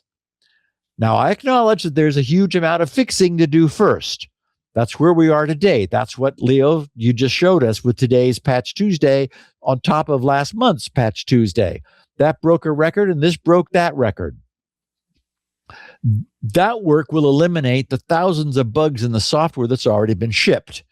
But I am looking forward to the day when not only all existing bugs have been eliminated, but new code comes pre-sanitized before it ships. We cannot create bug-free code. That's been well proven. AI can find those bugs before they get loose. And I'm sure that's the target that I am hoping Microsoft has in mind. Anyway, they continue writing, Windows is expanding its ability across the platform to find issues earlier, accelerate the engineering work to fix them, strengthen validation, and deliver timely, high-quality updates that keep customers protected. By applying AI across security analysis, we can identify patterns faster, prioritize risk, and scale vulnerability discovery across the Windows code base. This helps reduce the time between discovery and customer protection. It includes Microsoft's Security Multimodal Agentic Scanning Harness, M-, which utilizes multiple models, including leading third-party AI vulnerability discovery models. To run M- at Windows scale, Windows set up dedicated cloud infrastructure for scanning and proving. A scanner pipeline scans critical binaries and vulnerability and validates candidates using multi-model debate across multiple model families. Confirmed candidates then flow into a separate Windows-specific prove pipeline that helps eliminate remaining false positives, so only the highest confidence findings reach the engineering team. This automation helps handle a larger volume of potential vulnerabilities and shortens the review window for new ones, shrinking the attack window for zero-day exploits. And again, that's great. But let's really focus upon eliminating zero-day exploits as a side effect of simply eliminating all exploits. How about that? They said this effort extends beyond Windows as we work across Microsoft to deliver broader adoption of these tools and practices throughout both the company and the wider ecosystem. Yay, team. They said we partner closely with AI-powered scanning teams across Microsoft's product divisions, sharing insights, comparing best practices, and aligning on key findings. In parallel, we collaborate with the Microsoft Security Response Center, our well-known MSRC, to continuously refine end-to-end process from vulnerability discovery and issue finding to remediation and validation. In other words, the M- harness is also, feedback from its use is going back to the guys who are in charge of that. So it's also getting better. They said we also regularly reassess our prioritization and rollout strategy based on lessons learned and feedback gathered through our Chief Information Security Officers, the CISO's, engagements with customers. We continue to evolve our internal systems and practices so that vulnerability discovery is not treated as a separate activity, thank God, but as part of how we build, review, and improve Windows before new features or updates are released. Now we're talking. That's what we want. As part of this, we're updating our secure development lifecycle, the SDL best practices, to ensure our secure by design approach explicitly accounts for potential AI-enabled attack techniques and exploit paths. That means using AI to help identify potential issues earlier in the development process, yay, while relying on human expertise to evaluate findings, making risk-based decisions and ensure fixes meet the quality bar customers expect, which to me all sounds exactly right. We want AI to be looking over the shoulders of their coders, working to spot their mistakes immediately, saying, you realize that this variable can go out of bounds, right? You declared it to be a long, but it needs to be like twice that long. So, or oops, you're going to have a little problem when that overflows. It's going to go negative. So that would be good. Easy to miss that when you're in the thrall of writing code. They said, as AI helps defenders discover more issues, customers will see a higher volume. Customers will see a higher volume of security updates included in each security release. And that one sentence basically was the headline in all of the other coverage of this blog posting, was that Microsoft foresees many more, much higher volume of security updates in the future. You betcha. And that's what we want. Let's fix the past and break the cycle of adding new problems that need to be fixed later. AI finally offers us that hope. And finally, they said a higher volume of security updates is evidence that defenders are getting better at identifying and addressing issues. Right. Of course, the bugs that were shipped. Our focus is to effectively utilize these AI tools to support faster protection, stronger engineering systems, and more actionable guidance for customers. In other words, we're gonna protect you more quickly, and we're going to feed this experience back to make our systems, this M- harness, better. They said, Windows is evolving our engineering and validation systems to reduce the time from discovery to protection with areas where customer risk is greatest. As we build our end-to-end system from discovery to remediation of vulnerabilities on Windows, we're making the following investments to help ensure we are not compromising update quality as we gain speed. They have 3. We're integrating AI into our process to compress the path from discovery to a validated fix, helping engineers understand failures faster, propose candidate fixes consistent with the surrounding code, surface related issues elsewhere in the code base, and select the regression tests most likely to be affected by a change.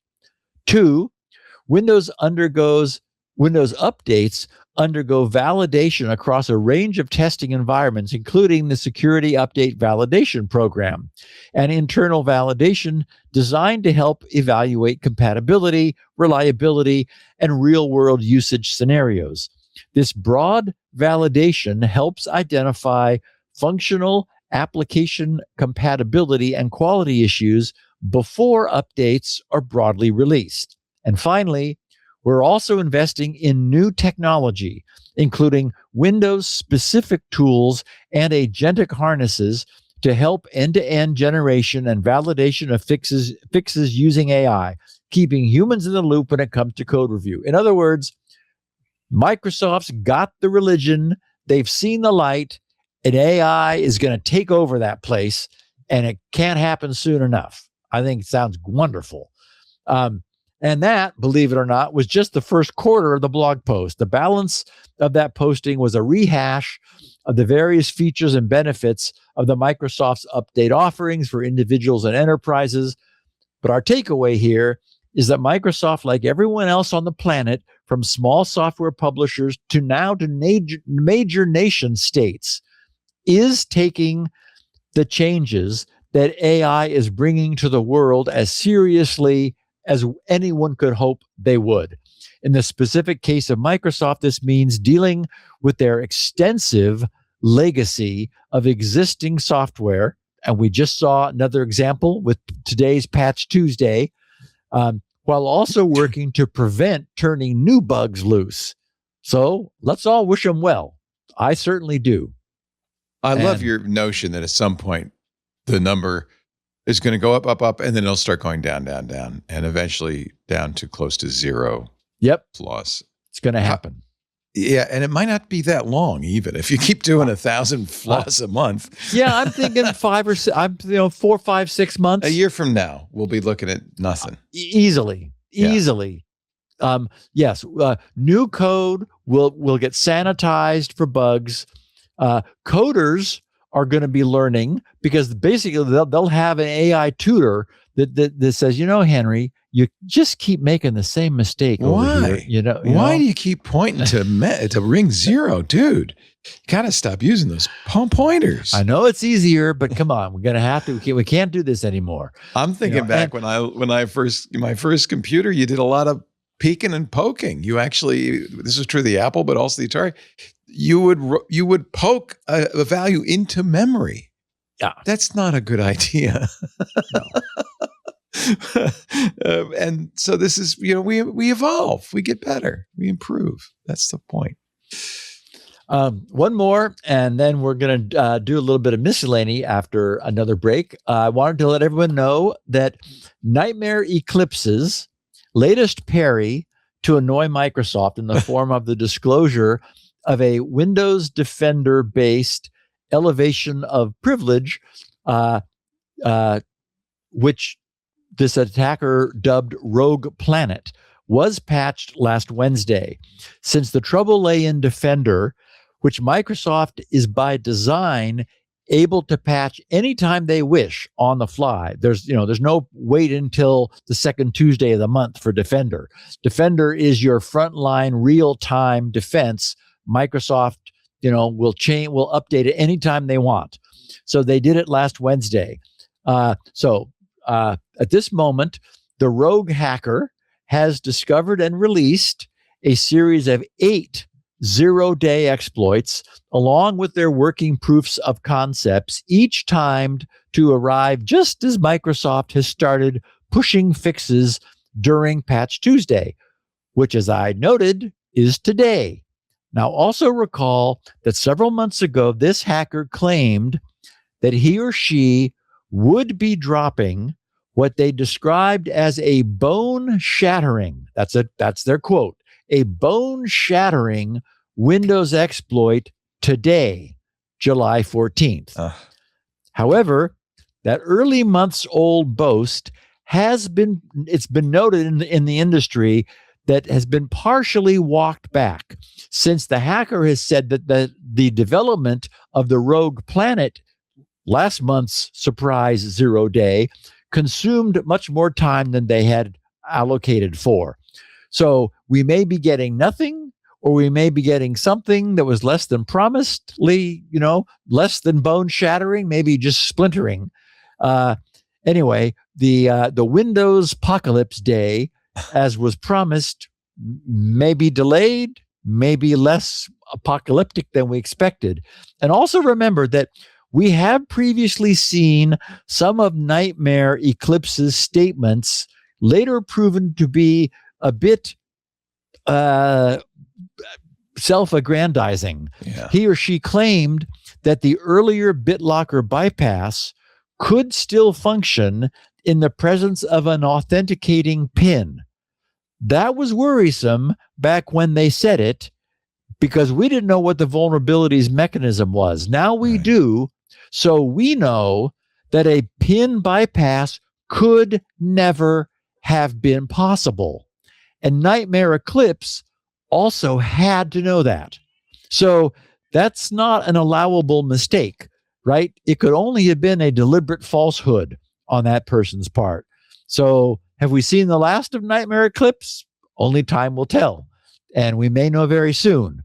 We may know later today if there is something bone-shattering. Do you think she's using AI or she's doing it by hand? That's a really good question. Yeah. If it's who we think it is, she is ex-Microsoft. Right. And may have taken some goodies with her. She already knew. That, makes this a lot easier, if nothing else. Yeah. So after our next break, Leo, I'm going to share this brilliant discovery by Jeremy White, who wrote for Wired about a very cool way of turning your iPhone into a kid's phone. Oh, yeah, I saw that. Oh, good. Yeah. That's coming up on Security Now. I'm glad you're watching our show today, brought to you by Adaptive, the first security awareness platform built to stop AI-powered social engineering. We know there's a lot of that going on. Here's a shift. Attackers don't really need malware anymore. You're hearing more and more social engineering is the key. They just need trust, really. That's what social engineering takes advantage of. And it works if you've got a cloned voice, a convincing deep fake on Zoom, an AI-written fish that looks like it came from your IT department. Adaptive prepares your organization with simulations, and not just on email, but across email, SMS, and even voice. Deep fakes, vishing, voice phishing, and AI-generated phishing, including scenarios that can mirror your own brand and executives. So you customize it so it's coming from the boss, right? Maybe even in the boss's voice. And when employees report something suspicious, Adaptive can help you triage it fast so security teams aren't buried in false alarms. If it's good, you're training your people to recognize these things, then all of a sudden you start getting a lot of hits. You need some help, right? Adaptive can help. And if you need training fast, with Adaptive's AI content creator, you can turn a breaking threat, something that just happened, an incident report, or a compliance doc into interactive multilingual modules in minutes. No design team required. It does it for you. With Adaptive, you can build, customize, and monitor every part of your training with complete personalization. The result is a more resilient security culture, which is essential for companies. You know who uses Adaptive? Plaid. Now, I'm sure you know the name Plaid. I do, because they are the platform that powers the digital finance app I use and the one I used before that. And the one I used before that, thousands of digital finance apps. They link consumers, developers, and institutions. I let Plaid kind of give my bank account information to my app that knows my finances. So Plaid has all this sensitive data at its core.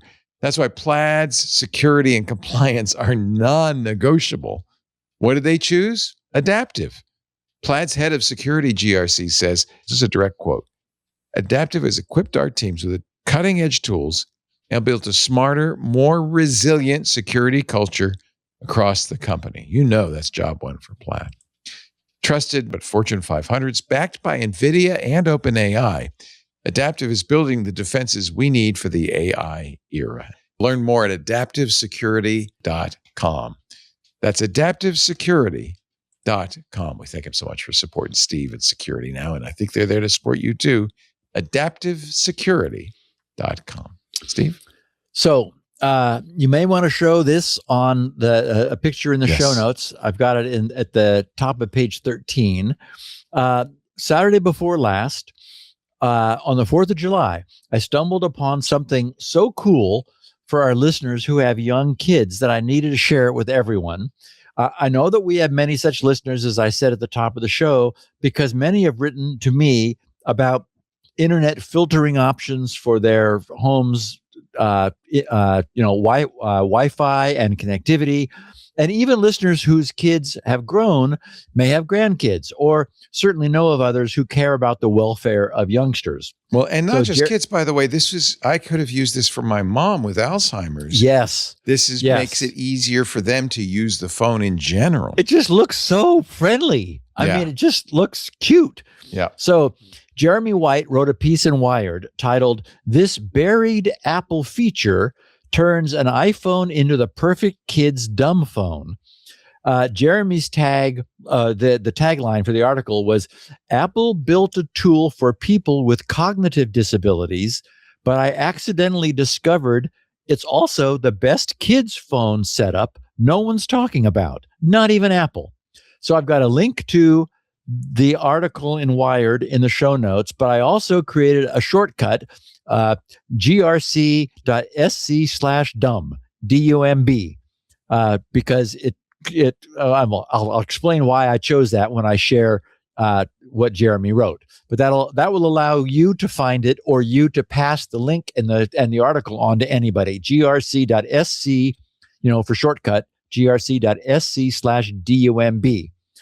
So Jeremy said, "I've been looking at classic dumb phones for months, not out of nostalgia, though the first phone I bought with my own money was the Nokia 8210. And I still think about it." He said, "Launched in October 99 at Paris Fashion Week, it was then the world's smallest and lightest mobile. But the day I've been dreading has come. It's finally time for my son to get his first phone. Come September, he will have to walk across town to school on his own. But if he's going to be walking around out in the world without me, then a tracking tag won't cut it. He's far too young to have unfettered access to the internet and social media platforms. But what if he gets lost? A classic Nokia supplying just texts and calls won't come to his aid. Maps and sat-nav require a web connection. In short, he needs a smartphone that's not a smartphone. As a family deeply embedded in the Apple ecosystem, we first looked to set draconian restrictions on my child's Apple account. But amazingly, it immediately became obvious that it is impossible to block the use of Safari on iOS. Yes, you can restrict access to the app, but children have quickly found workarounds for such measures, such as asking friends to message them links, which can bypass restrictions when opened. There are third-party apps such as Dumb Phone for iPhones and the Minimalist Phone app for Android users. But what irks me about these is that they charge you for the privilege of removing access to applications from your phone, not adding, removing. My head can't fathom the logic of paying for things to be taken away from a phone. Surely there must be a way to set up an iPhone as the perfect dumb phone for children, one with access to only the apps you deem appropriate, no internet browser, but with all important tracking and navigation abilities without having to pay another company to make it work. Well, there is. It's been hiding in the iOS accessibility menu the whole time, and inexplicably, it's a feature Apple barely talks about. It's called Assistive Access. Introduced with iOS 17, and that was in 2023, so 3 years ago, Apple designed it for those with cognitive disabilities. If you've never encountered or stumbled across it, it's a distinctive iOS experience. Fewer options, more focused features, easier to navigate. The aesthetic is ideal for kids.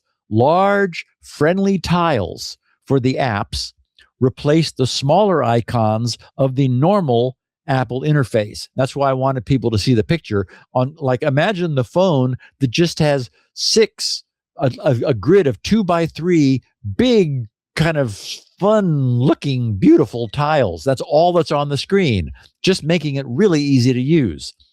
So he says, here's how you set it up. Head into settings, tap accessibility, scroll down to the general section at the very bottom, and tap assistive access. Now tap set up assistive access, then continue. It will then ask you to select your preferred appearance, rows or a grid. It says, I suggest choosing a grid. This is how you get those super large tiles. Now the OS will ask you to select allowed apps. tap the green plus icon next to the apps you want to allow. Crucially, this is where, unlike with Apple's standard child screen time restrictions, you can choose to completely block internet browsing by simply not allowing Safari, Chrome, or any other similar app. And unlike with those screen time restrictions, if someone texts your child a link, it won't work. Why? Assistive access is designed to prevent accidental navigation, so the system restricts unexpected web browsing. Even though assistive access on Apple devices allows internet access, it's heavily restricted by design, and it's turned off by default. In this mode, the phone treats any link in a message as plain text, preventing the user from accidentally leaving the simplified interface. Made for caregivers or trusted supporters, the user must specifically add internet-enabled apps like Messages, Safari, or third-party web apps to the assistive access interface. And once you add, say, messages or calls, you then choose whether your child can contact or be contacted by everyone, their contacts only, or just selected favorites. You can even choose to have the keypad or speaker be available in calls. Want the time displayed on the lock screen? Check that box. Make the mute switch inoperable? Tick. Decide how notifications appear? That too. The music app only accesses playlists you pre-approve. It's all, well, child's play to put together. Once you're happy with your kid's appropriate apps, you set a unique 4-digit assistive access passcode. This lets you turn the simplified OS on or off. To leave assistive access, triple-click the side button on Face ID devices or the home button on iPhones with Touch ID, and it'll bring up the passcode prompt that lets the device switch back to normal iPhone interface. And he finishes, when I first set the phone up, I was worried I was missing something, that this solution could it be as good as it appeared? So I took the phone to an Apple store and showed it to a support staffer. "What have you done?" he said, looking incredulously at my son's iPhone with its 6 dumb tiles. "This is much better solution than screen time. I'm going to have to tell my colleagues about this." I told him it was assistive access. He said, "We don't get trained on that, but this is great." So anyway, Jeremy's article goes into further detail, but everyone has the idea. It's worth looking, I think, at the show notes, as I said, top of page 13, or just following the grc.sc/dumb, D-U-M-B, shortcut to the article to see the picture of the phone that he shows. That's where I grabbed it. It looks so cool with the iPhone screen occupied by a 2x3 grid of 6 big friendly application tiles. For anyone who may have an older iPhone available or who may be unhappy with the iPhone options that their children are currently using, you can explore this trick to see whether you'll be as happy with it as Jeremy's family clearly is. Okay, listener feedback. I need to backpedal on denying browser content pasting from the clipboard. Many of our listeners wrote to politely say the equivalent of, "Gibson, what are you smoking?" that could possibly allow you to imagine for a moment that denying the pasting of browser-copied clipboard data could ever be feasible. And every one of those who wrote is obviously correct. I myself am constantly marking and copying blobs of text from a web browser page and then transferring it to somewhere more permanent on my PC. I couldn't produce this podcast without that capability.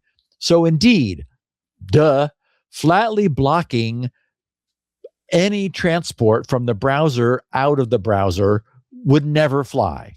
And even putting up a warning each time would become so annoying that it would soon be disabled. And if Windows were to try to determine whether the pasting action that is the act of putting something on the clipboard, was user-driven versus script-driven, as it currently is, well, the bad guys would simply change their tactics to have the user first participate in the copying of the command that they don't understand and pasting it into their own browser, just like we do when we're doing something else. So I apologize to Microsoft for ranting about their not fixing this, and I acknowledge that it is simply not fixable, which is probably the conclusion they reached long ago. So, my bad. The true source of the problem is that Windows will obey powerful commands issued by its users through its user interface, even when those users who do not fully understand how Windows works are just following, some other entity's instructions. The internet and the web browser is just one of many possible conduits for such malicious instructions. Email could do the same thing just as well. I still predict that our PCs are going to eventually evolve to sport their own local AI agent. It's going to be a little angel on our shoulder, which will be watching over the user's shoulder to enforce the user's security. And, that'll just be one of such an agent's responsibilities. Several of our listeners suggested that heuristic judgment about clipboard contents, such as the Brave browser is apparently now employing, as I mentioned, that triggered this feedback, which was completely correct on our listeners' part, is likely the only workable solution. Have the browser or Windows, have somebody look at what the clipboard is and make sure it's something that you want to paste into your clipboard. So having an AI, our own local AI agency, watching over our activities, examining anything we copy to the system's clipboard, that would be the equivalent of a super heuristic. And I think it makes a lot of sense. Listener Bob Suddeth wrote, I've enjoyed listening to your discussions with Leo about AI. I recently started using Claude to help me pull old files off my church's website. One of the issues I ran into was that all of the pictures had names like, and he then posted what we all know of is a GUID, a globally unique ID, GUID, which is 8 hex characters, -4 hex characters, -4 hex characters, -4 hex characters, and then -1, 2, 3, 4, 5, 6, 7, 8, 12 hex characters, I think, .jpeg. So he said, just gibberish for file names, but definitely unique. He said, there were several hundred of them, and I dreaded looking at each one and renaming them. So I asked Claude if it could look at the picture and based on the contents, rename the file. Smart. Yep. He said it built a Python program, and for 0.3 cents per picture, Claude perfectly renamed all the files with no prompting from me. It was awesome. Nice. Now I'm debating doing the same with the thousands of family photos which have date/time or sequential numbers for their titles. And I would say it's not a stretch to imagine that at some point, Leo, perhaps with Apple's much anticipated AI update this September, such photos will be automatically named on the fly by a resident image recognizing AI. Actually, they turned on a new feature with this latest public beta where you can, I don't know why I'm showing that. You can, it will suggest file names based on the contents of the file. Oh, nice. Brilliant, right? If it can read the file. Now, I think it's just a short step from that to pictures. So, Yep. Yeah. Very cool. Yeah. Anyway, thank you, Bob, for sharing what is a nice great tip. Trick. I might try that. Yeah. Eric Goodwater said, hi, Steve. With AI helping companies patch old zero-day vulnerabilities, How do you think this is affecting spyware vendors like the NSO group that depend on 0 days to operate? So, as I mentioned previously, I think it's clear that over time, and perhaps not much time, the entire ecosystem surrounding flawed software, in every aspect of flawed software, is destined to change. I believe there is a very good chance that once AI reaches its full maturity potential and integration into software creation, defective software as we've known it will become a thing of the past. Insecure system design could still occur, right? But AI may also be able to spot mistakes there too, like that recent BitLocker bypass, that the Nightmare Eclipse found, that was really more the result of poor design than a bug. All the things that we've come to know, such as pwn-to-own competitions, HackerOne and other bug bounties, Zerodium buying 0 days and reselling them on to those who can abuse them, the NSO group, which Eric mentioned, and other resellers of vulnerability exploits, and even the necessity, Leo, of having monthly patch cycles. If there's nothing to patch, why cycle? I think all are very likely to be impacted and eliminated. Anything that depended upon software being imperfect will eventually wither away. I think that's where we're headed. And finally, Ramiro Rella gave a URL, is AIprofitable.com, which is a lovely page. In fact, he said, lovely page, didn't check the source of the data, listener for some years, and listening to the archive from episode 1 when I get withdrawal syndrome from the current ones.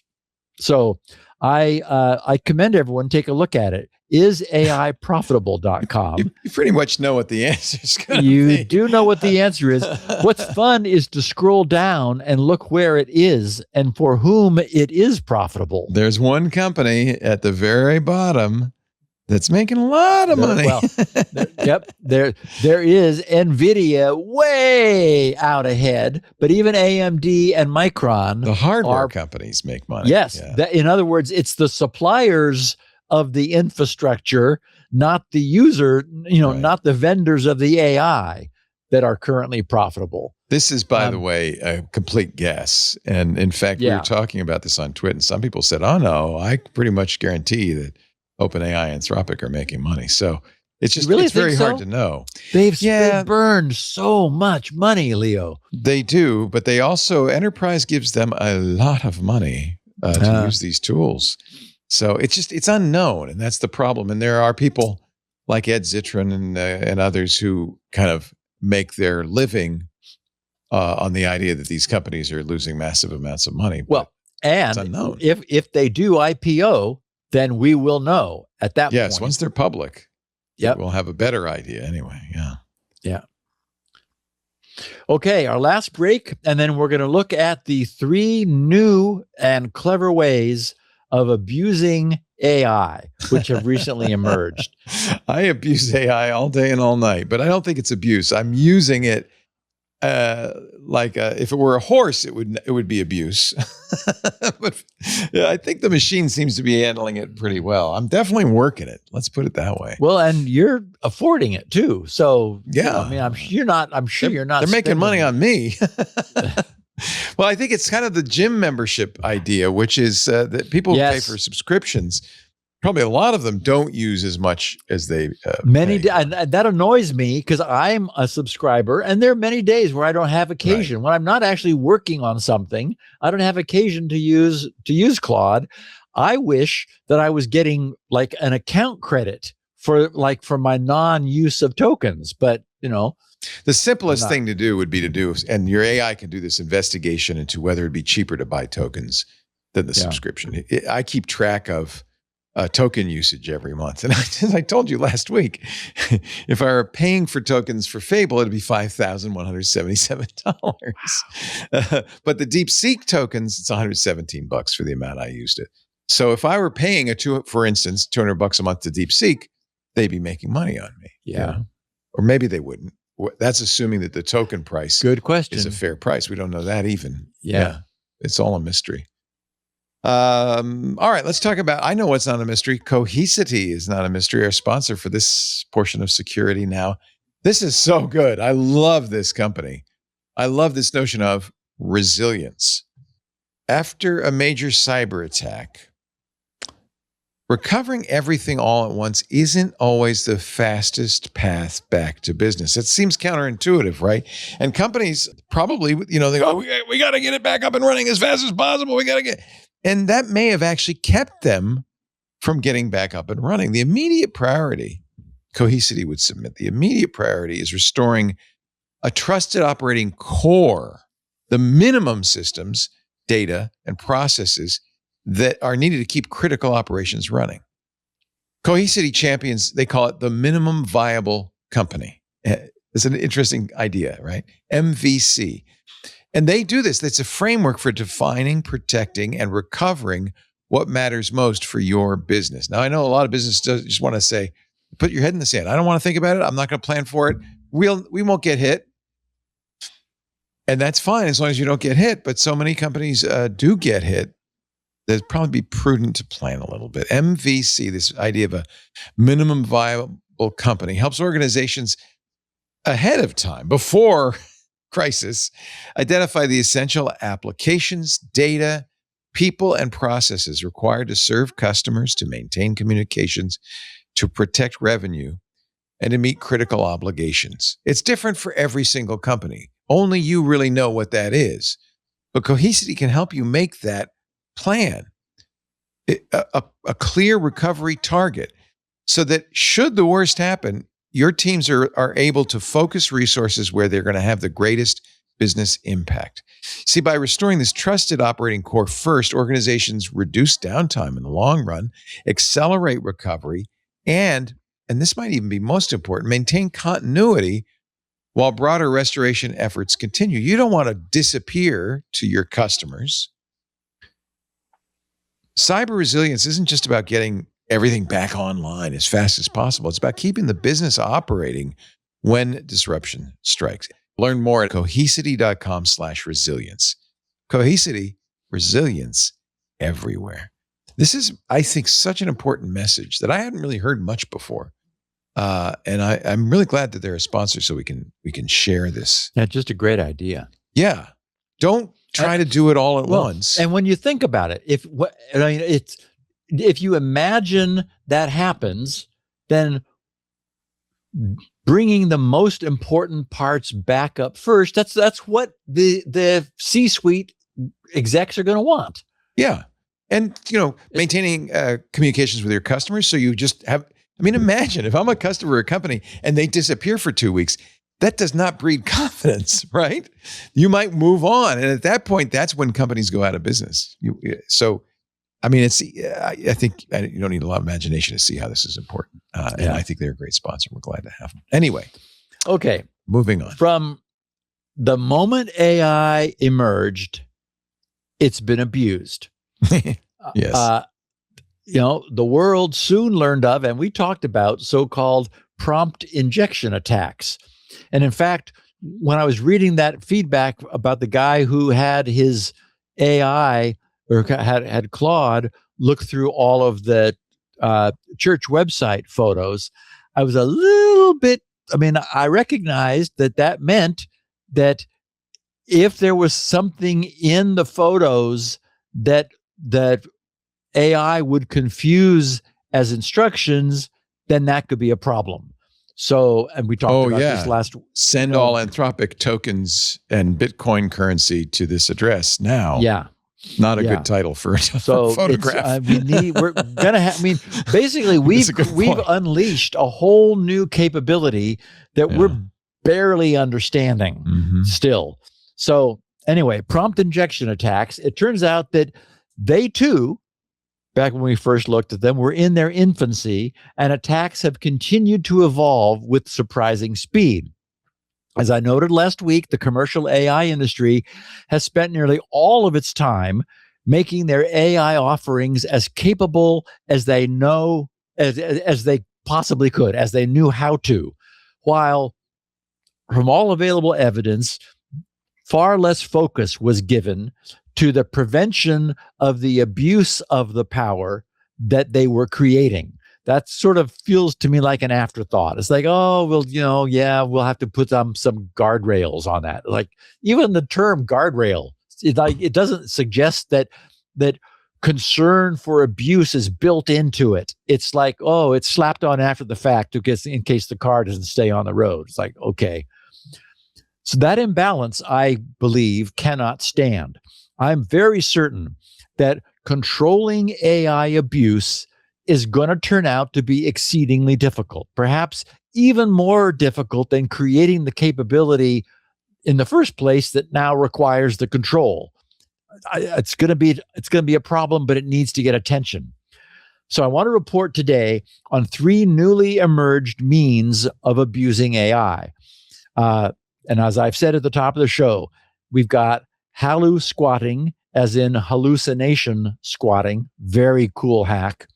GhostApproval, and the name that I love the most, GitLost. So Ars Technica provided an explanation of the HalluSquatting attack under their headline, "Hackers can use 9 of the most popular AI tools to assemble massive botnets." In other words, not just one, but 9 different AI tools are susceptible. And for example, you can create a botnet. So they wrote, in the brief history of AI security, prompt injection has quickly become the top threat. Large language models are inherently unable to distinguish between legitimate instructions provided by users and malicious ones sneaked into emails, source code, and other third-party content the models are processing. This makes it trivial to surreptitiously inject malicious commands that the LLM readily follows. With no way to enforce this crucial boundary between trusted and untrusted sources, AI engine developers are left to erect elaborate guardrails designed to mitigate the damage rather than solve the root cause. To date, most prompt injections have fallen into a class known as push, in which each potential victim is targeted. For example, the adversary injects malicious instructions into an individual email or calendar invitation, because the injection must then be sent or pushed to each specific target. The scale of the attack is limited, hampering mass exploits that hit the internet at large. Meanwhile, pull-based attacks, in which an LLM actively seeks out the adversarial prompts planted on websites, remain limited. With no way to lure large numbers of LLMs to a malicious site, these sorts of attacks do not scale either. Enter HalluSquatting. Now, researchers have devised a pull-based attack that changes all that. This new attack, which the researchers have named HalluSquatting, has the potential to assemble massive botnets, perform large-scale DDoSes, and infect devices at scale, a first for prompt injection attacks. The attack works against AI coding assistants and agents, including Cursor, Cursor CLI, Gemini CLI, Windsurf, GitHub Copilot, Klein, OpenClaw, ZeroClaw, and NanoClaw, all of which are susceptible. In the normal course of performing day-to-day activities, these assistants and agents routinely pull code and other resources from repositories and registries. HalluSquatting is short for adversarial hallucination squatting. It is built on an LLM's inherent tendency to hallucinate the resource identifiers hosted in repositories and registries. It works against coding agents and assistants, which commonly access high-privilege command lines to run code from third-party resources. By predicting the identifiers LLMs are most likely to hallucinate, and then registering and seeding them with instructions to install reverse shells or other malicious ware, the attack can indiscriminately infect mass numbers of devices without having to target each one. The researchers wrote in their paper, quote, "The scale property of the attack enables the attacker to compromise a large number of users with minimal effort by targeting popular resources, thereby maximizing the likelihood that the squatted resource will be retrieved. By exploiting integrated shells and terminals of agentic applications to run scripts and code, attackers can effectively infect many independent agentic applications by embedding instructions to install reverse shells in the resources the attackers register." So ours continues, with the ability to take control of distributed devices at scale, HalluSquatting has the potential to achieve various objectives not previously possible with prompt injections. Large ransomware campaigns and large botnets for use in DDoSes or cryptocurrency mining are two such examples. The squatting part of the name is an invocation of typo squatting, in which a domain, repository package, or other resource identifier closely mimics the name of a popular one in hopes of luring potential users to visit or install it. Typo squatting first gained widespread attention in 2016 when a college student uploaded 214 booby-trapped packages to the PyPI, Ruby Gems, and NPM repositories that closely mimicked names of legitimate packages. The result? The imposter code was executed more than 45,000 times on more than 17,000 separate domains, and more than half were given all-powerful admin rights. Typo squatting attacks have flourished ever since. Okay, so how does this work? The starting point for HalluSquatting is the inability of LLMs to accurately identify the location of a resource specified by the user. When a developer, for instance, instructs a coding agent to clone a popular new repository, the LLM hallucinates its correct location up to 85% of the time. When cloning a trending skill, a form of instruction script or resource that gives agents specialized capabilities and domain expertise, hallucinations can occur 100% of the time. HalluSquatting focuses on trending resources because they are not included in the LLM training. They also receive large numbers of downloads over a short period of time. The researchers say the inability of LLMs to provide the correct location is an inherent flaw that arises from training biases or from misinterpretations of instructions within the current context. That means when a user prompts the coding assistant to clone a repository or skill in the form of, say, clone, repo, whatever, or install skill, whatever, the bot frequently navigates to the wrong location to retrieve it. Not only are these hallucinations inevitable, but they also occur at the foundational level of all 6 of the major large language models, including Gemini 2.5 Flash, 2.5 Pro, GPT 5.1, 5.2, Sonnet 4.5, and Opus 4.5. Additionally, the most commonly provided incorrect locations that these LLMs hallucinate are easy to predict in advance.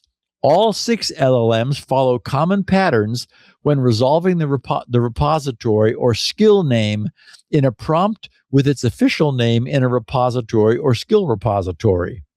LLMs follow various hallucination patterns. The one HalluSquatting exploits is described as being self-referential. All 6 models reproduce repo name, repo name / repo name slugs that treat a repository name as the owner. Exploiting the pattern requires no model probing. Interestingly, the LLMs correctly resolve repositories published before 2019 with a low mean hallucination rate of just 0.9%. The same LLMs fabricate slugs for repositories published in 2025, meaning last year, with a mean hallucination rate of 92.4%. Once an attacker has identified names that are most likely to be hallucinated, they search for ones that can be registered. Then they upload a repository or skill that mimics the trending resource. Buried inside the repository or skill is text inside a README file or elsewhere. The text contains an instruction for the app to install a reverse shell on the LLM user's machine. Alternatively, the attacker can simply include the code required to install a shell. In either case, the coding assistants or agents use their access to command Windows to comply.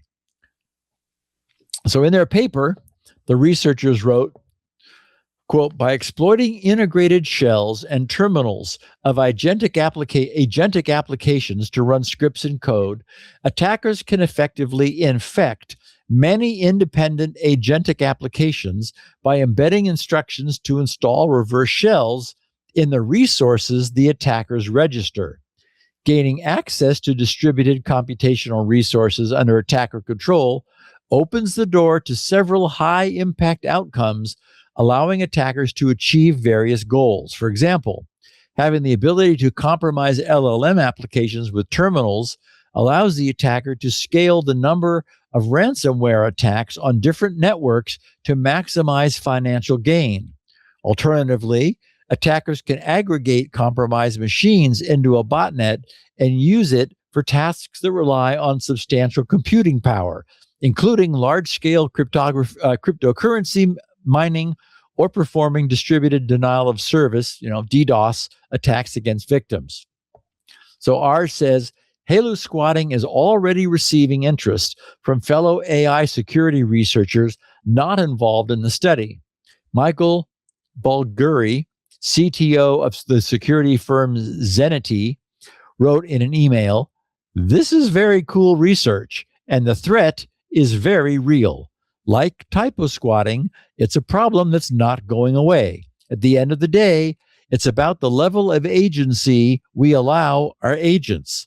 They are going to get fooled one way or another. That should be our assumption, and we should be resilient to that," unquote. Independent researcher Johann Rehberger wrote, "What's interesting is that it shows that LLM resource resolution can become an attack path, and an attacker can first probe models to find high probability hallucinated candidates like repo names, skill identifiers, etc., to squat and wait for agents to resolve and use them. But the main point is that they found a cool technique to find resource names that are more likely by models to be used and confused with. And that could mean many agents falling for such attacks in the wild." And Ars Technica concludes this reporting by writing, AI toolmakers frequently exaggerate the convenience and efficiency of their platforms. Marketers claim the platforms lighten workflows by automating and streamlining tedious tasks. They're much more reticent about the inherent flaws that can torpedo an entire project. Attacks like HalluSquatting provide a potent reminder that some of the efficiencies are exaggerated, since at the end of the day, users must double-check details such as the location for each resource incorporated into a project. It also provides a cautionary lesson on the unintended and potentially dire outcomes that can result when people rely too heavily on AI assistance. So, just to be sure that everyone understands what this is, since AI doesn't know how to say, "I don't know," Like, have we ever heard it say, I don't know? I never have. It will invent, i.e., hallucinate, the name of something it doesn't know. That's how it's gotten itself in trouble in the past. Attackers have figured out that the names AI models will invent are predictable. It's a residual of the way the AI was trained. It's the statistics in this massive neural net. There's going to be some bias, so it's going to come up with the same name all the time, or a large percentage of the time, based on the temperature of the model. So much as with typo squatting, the attackers register a resource that's highly likely to be a hallucinated target, and there they plant malicious prompting commands, which the AI, not knowing any better, will dutifully execute. And before we leave, I wanted to give a shout out to Ben Nassi, one of the research authors named in this paper. I smiled when I saw his name. I wasn't surprised. He has been very prolific through the years, inventing creative exploits, often finding new ways to exfiltrate information in unlikely situations. We'll all remember changing a system's power supply consumption of a switching power supply to slightly change the sound being made in order to send information out. And who could forget the vibrating plant leaf or the party balloon picking up sound of the room's voices? So anyway, Ben, it's nice to see that you're still at it. Okay, on to the next new AI exploit. The guys at Wiz Security titled their write-up GhostApproval. They said a trust boundary gap in AI coding assistance, and then teased their research with the summary, uncovering a category level blind spot in modern AI coding assistance and why the human in the loop safety model fails against this classic threat. So they explain, the value of AI coding assistance is simple and straightforward. The agent proposes an action, then you approve. Before any file is modified, a confirmation dialog appears. The human in the loop safety net that keeps you in control. But what if the controls you see aren't the controls you're actually operating? Symbolic links have been a security headache since the early days of Unix. From /temp race conditions to privilege escalation exploits, symlinks have a long history of bypassing security boundaries by making one path silently resolve to another. It's a well-documented attack primitive dating back decades. So what happens when you apply this classic trick to AI coding assistance? We discovered GhostApproval, a systematic vulnerability pattern affecting 6 of the top AI coding assistants: Amazon Q Developer, Anthropic Claude Code, Augment, Cursor, Google Anti-Gravity, and Windsurf. In each case, a malicious repository can trick the agent into accessing arbitrary files outside the workspace sandbox, potentially achieving remote code execution on the developer's machine. The technical primitive of symlink following is well known. What we found, however, goes further. In several cases, the agent's internal reasoning explicitly recognizes the dangerous target. Yet the confirmation prompt shown to the user conceals this information entirely. This is a UI misrepresentation of critical information, layered on top of the symlink vulnerability. The user approves what they believe is a harmless local edit. The agent writes to a sensitive file outside the project workspace. We reported these findings to all 6 vendors. 3 fixed the issue promptly: AWS, Cursor, and Google.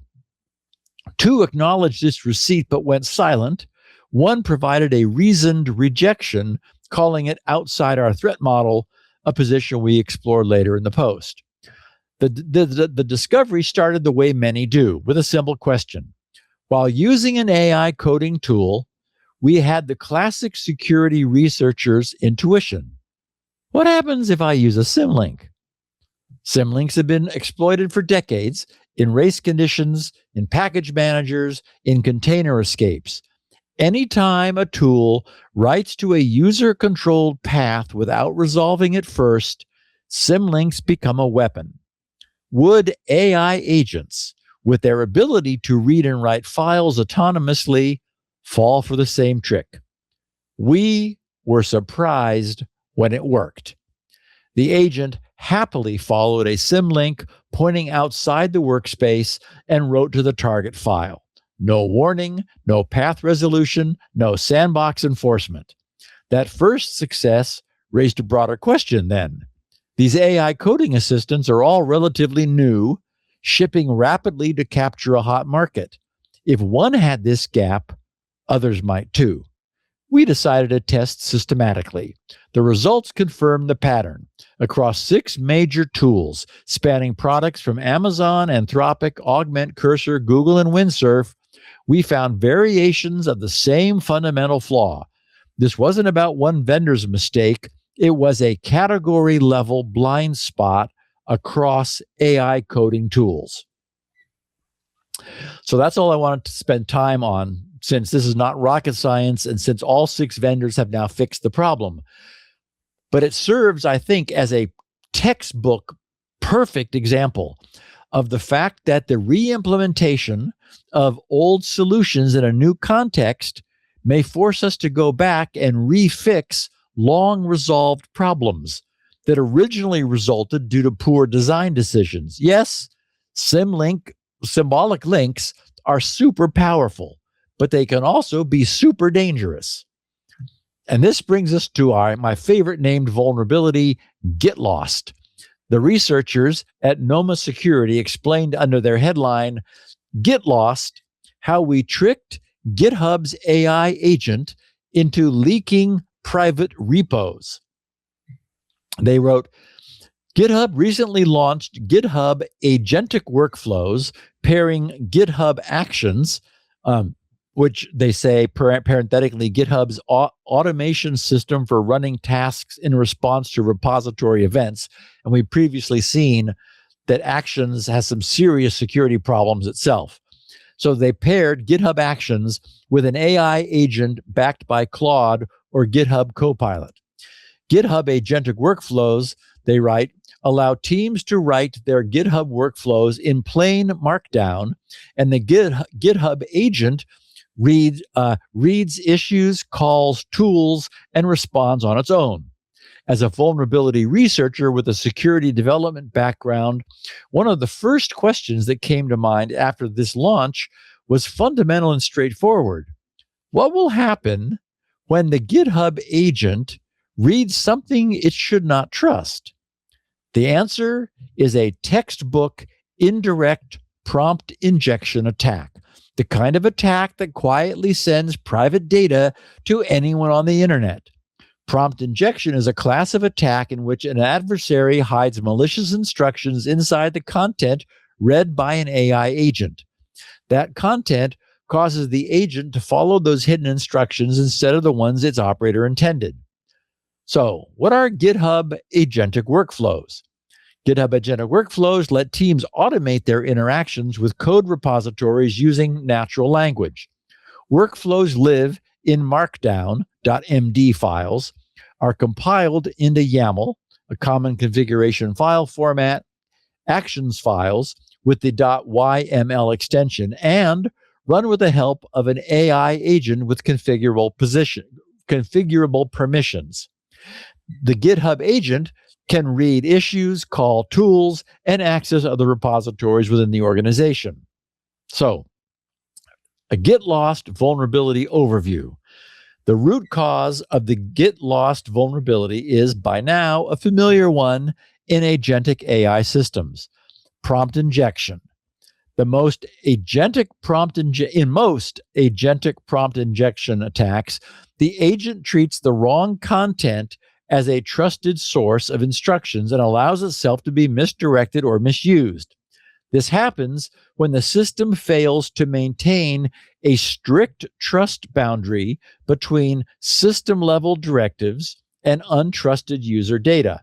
In this specific case, any malicious actor can create a GitHub issue and in the issue body hide commands in plain English that GitHub's agent will follow. The vulnerable GitHub agentic workflow Noma Labs discovered was configured to trigger the workflow on issues.assigned events in GitHub, read the issue title and body, post a comment in response using the add comment tool, and run with read access to other repositories, both public and private in the organization. To exploit this vulnerability, the attacker needed no coding skills, no access or credentials. All that was needed was to open an issue in a public repository belonging to an organization that uses GitHub's agentic workflow setup, and then sit back and wait. So I'm going to skip their specific attack exploit descriptions because those are just details.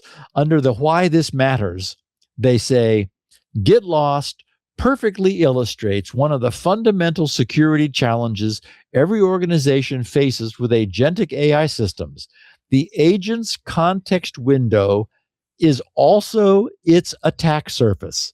Again, the agent's context window is also its attack surface. Any content the agent reads, whether issues, pull requests, comments, or files, can be weaponized if the agent treats that content as instructional input, which, by design, they all do. Traditional security models assume that trust boundaries are enforced by code. In agentic systems, trust boundaries are partly enforced by the model's behavior, and models are inherently instruction following. Prompt injection attacks have become to agentic AI what SQL injections were to web applications. A systematic, category-wide vulnerability class that requires the same systematic strategies and defenses. Okay, so we've seen this fundamental security trouble several times in many other contexts long before AI was on the scene. Whenever command and control share the same channel as and are mixed in with data, and when an attacker can control the data, it may be possible for a clever attacker to cause the receiving system to mistake their data for the system's command and control. And that's never going to be good. Today's AI operates this way. It feels, to me, ad hoc, extremely abuse-prone, and insecure. As such, it creates a fundamental and outstanding problem that the AI industry needs to solve. Now you got me all nervous. I think we're early days and we're not seeing these attacks yet. Yeah. But it's incredibly powerful to allow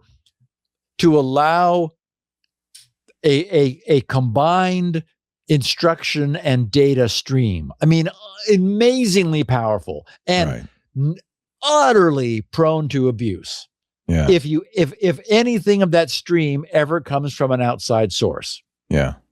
We've seen the GitHub workflows be problematic. That's why I use for our sales system, as tempting as it was to use CI/CD and GitHub Actions, I decided to do that locally using a local server, Git, instead of doing it in public. In fact, I was just, as we were talking, I was looking at all the ports, making sure nothing was open to the outside world. Everything's either on Tailscale or localhost only. Well, at the same time, it's going to go out and pull stuff. Exactly. From GitHub. That's the problem. It's going to get something thinking that it needs it. And if it didn't know if it didn't explicitly know the name, then it would guess the name. And it Right. turns out that 90% of the time, the bad guys know what the guess will be. So they've preset a bogus. They've taken all those repos. Yeah, exactly. I mean, I know it's not enough, but it's a start to tell the agent never make up a name if you don't. Yes, only use absolutely. a repo that you know that you exist, that you're seeing definitively. required. Yes. Yeah. Don't guess at a repo name. Yeah. I don't know if that's sufficient, but it's at least a start. Anyway, I hope everyone understands that this, yes, cool, amazing, powerful, astonishing, and not ready for prime time. Right. I mean, well, fun to play with, but be very careful. Yeah. Be very careful. Yeah. Trust no one. Sir, we are at the end of your show notes. You want add anything? It's not too late. We're at the end of our show. Okay. Just giving you the opportunity, just because it's not written down doesn't mean it doesn't exist. Actually, that was a dumb thing to do. I just disconnected my AI from this machine because I said, no, it has to be available on the Tailscale. I thought I was on Tailscale. No. It's a good thing I'm sitting across from where it's originating. Ladies and gentlemen, you watch Security Now because you learn, as do I, and this is the guy who's teaching us. We're so glad Steve's here every Tuesday right after Mac Break Weekly, 1:30 Pacific, 4:30 Eastern, 20:30 UTC. And I say those times because you can't actually watch us live. And I think there's kind of a little thrill to watching it as it happens, to kind of see the behind the scenes conversations and so forth. Of course, the club members get all of that. We even put it up on the Club Twit Plus feed. If you're not a club member, ad-free versions of the shows, chapter markers, special programming just for the club, that Twit Plus feed, and access to the Club Twit Discord. It turns out when people pay $10 a month and to be in a social network, it's a nice social network. You don't get all the weirdos and the creeps because they're paying for it. And so it's a really great place to hang out with wonderful, smart, trustworthy people. We do a lot of things in the club, like our AI user group. We've got a bunch of shows coming up this week, including the photo show with Chris Marquardt. Micah's Crafting Corner is tomorrow. He's going to do his media show too. We're going to talk about the Matrix. There's a whole bunch of stuff. Look, join the club. Go to twit.tv/clubtwit. This is how you support Steve, how you support all the shows we do. And I think you get a lot of benefit to twit.tv/clubtwit. After the fact, on-demand versions of the show available to everyone, all and sundry, from our webpage, twit.tv/SN, from Security Now's YouTube channel. It's dedicated on YouTube. That's where you get the video, or you could subscribe to the video or the audio in your favorite podcast client. You could also get it from Steve directly. His website is grc.com. That's where you'll find SpinRite, the world's best mass storage, maintenance, recovery, and performance-enhancing utility. Currently 6.1. Steve's bread and butter. So go there, buy a copy. If you've got mass storage, you need SpinRite. He also has the DNS Benchmark Pro there for $9.99. And if you go to grc.com/email, you can whitelist your email address so you can send Steve pictures of the day, of stairways that go to nowhere, gates that protect nothing, that kind of thing. We especially love the electrical danger stuff. I think that's always fun, watching people take their lives in their hands. grc.com/email. When you're there, give them your email address, but also below that, there are 2 checkboxes, unchecked to start. But if you check them, you'll get on the mailing list for his weekly show notes, which he mails out Sunday or Monday before the show, and a very infrequent email that comes out when he releases a new product. You certainly want to be getting both of those. grc.com/email is the address for that. Steve also has, as I said, the show. He has unique versions, 16 kilobit audio, a little scratchy, but very small, 64 kilobit audio, mono, but full quality. He also has the show notes are there, and transcripts written by an actual human being. Take a couple of days, that's why, but they'll be on the site as well after the fact. So grc.com for all of that. Steve, we will be back here next week. And I'm sure we'll have much to talk about. I'll see you then. Much. Maybe we'll have Nightmare Eclipse's bone-shattering 0 day. We'll see. Bye. Take care. If you like what you heard and you want more of this week's top stories in tech, well, subscribe to Tech News Weekly. Every Thursday, I talk with the journalists making and breaking the tech news. Security Now.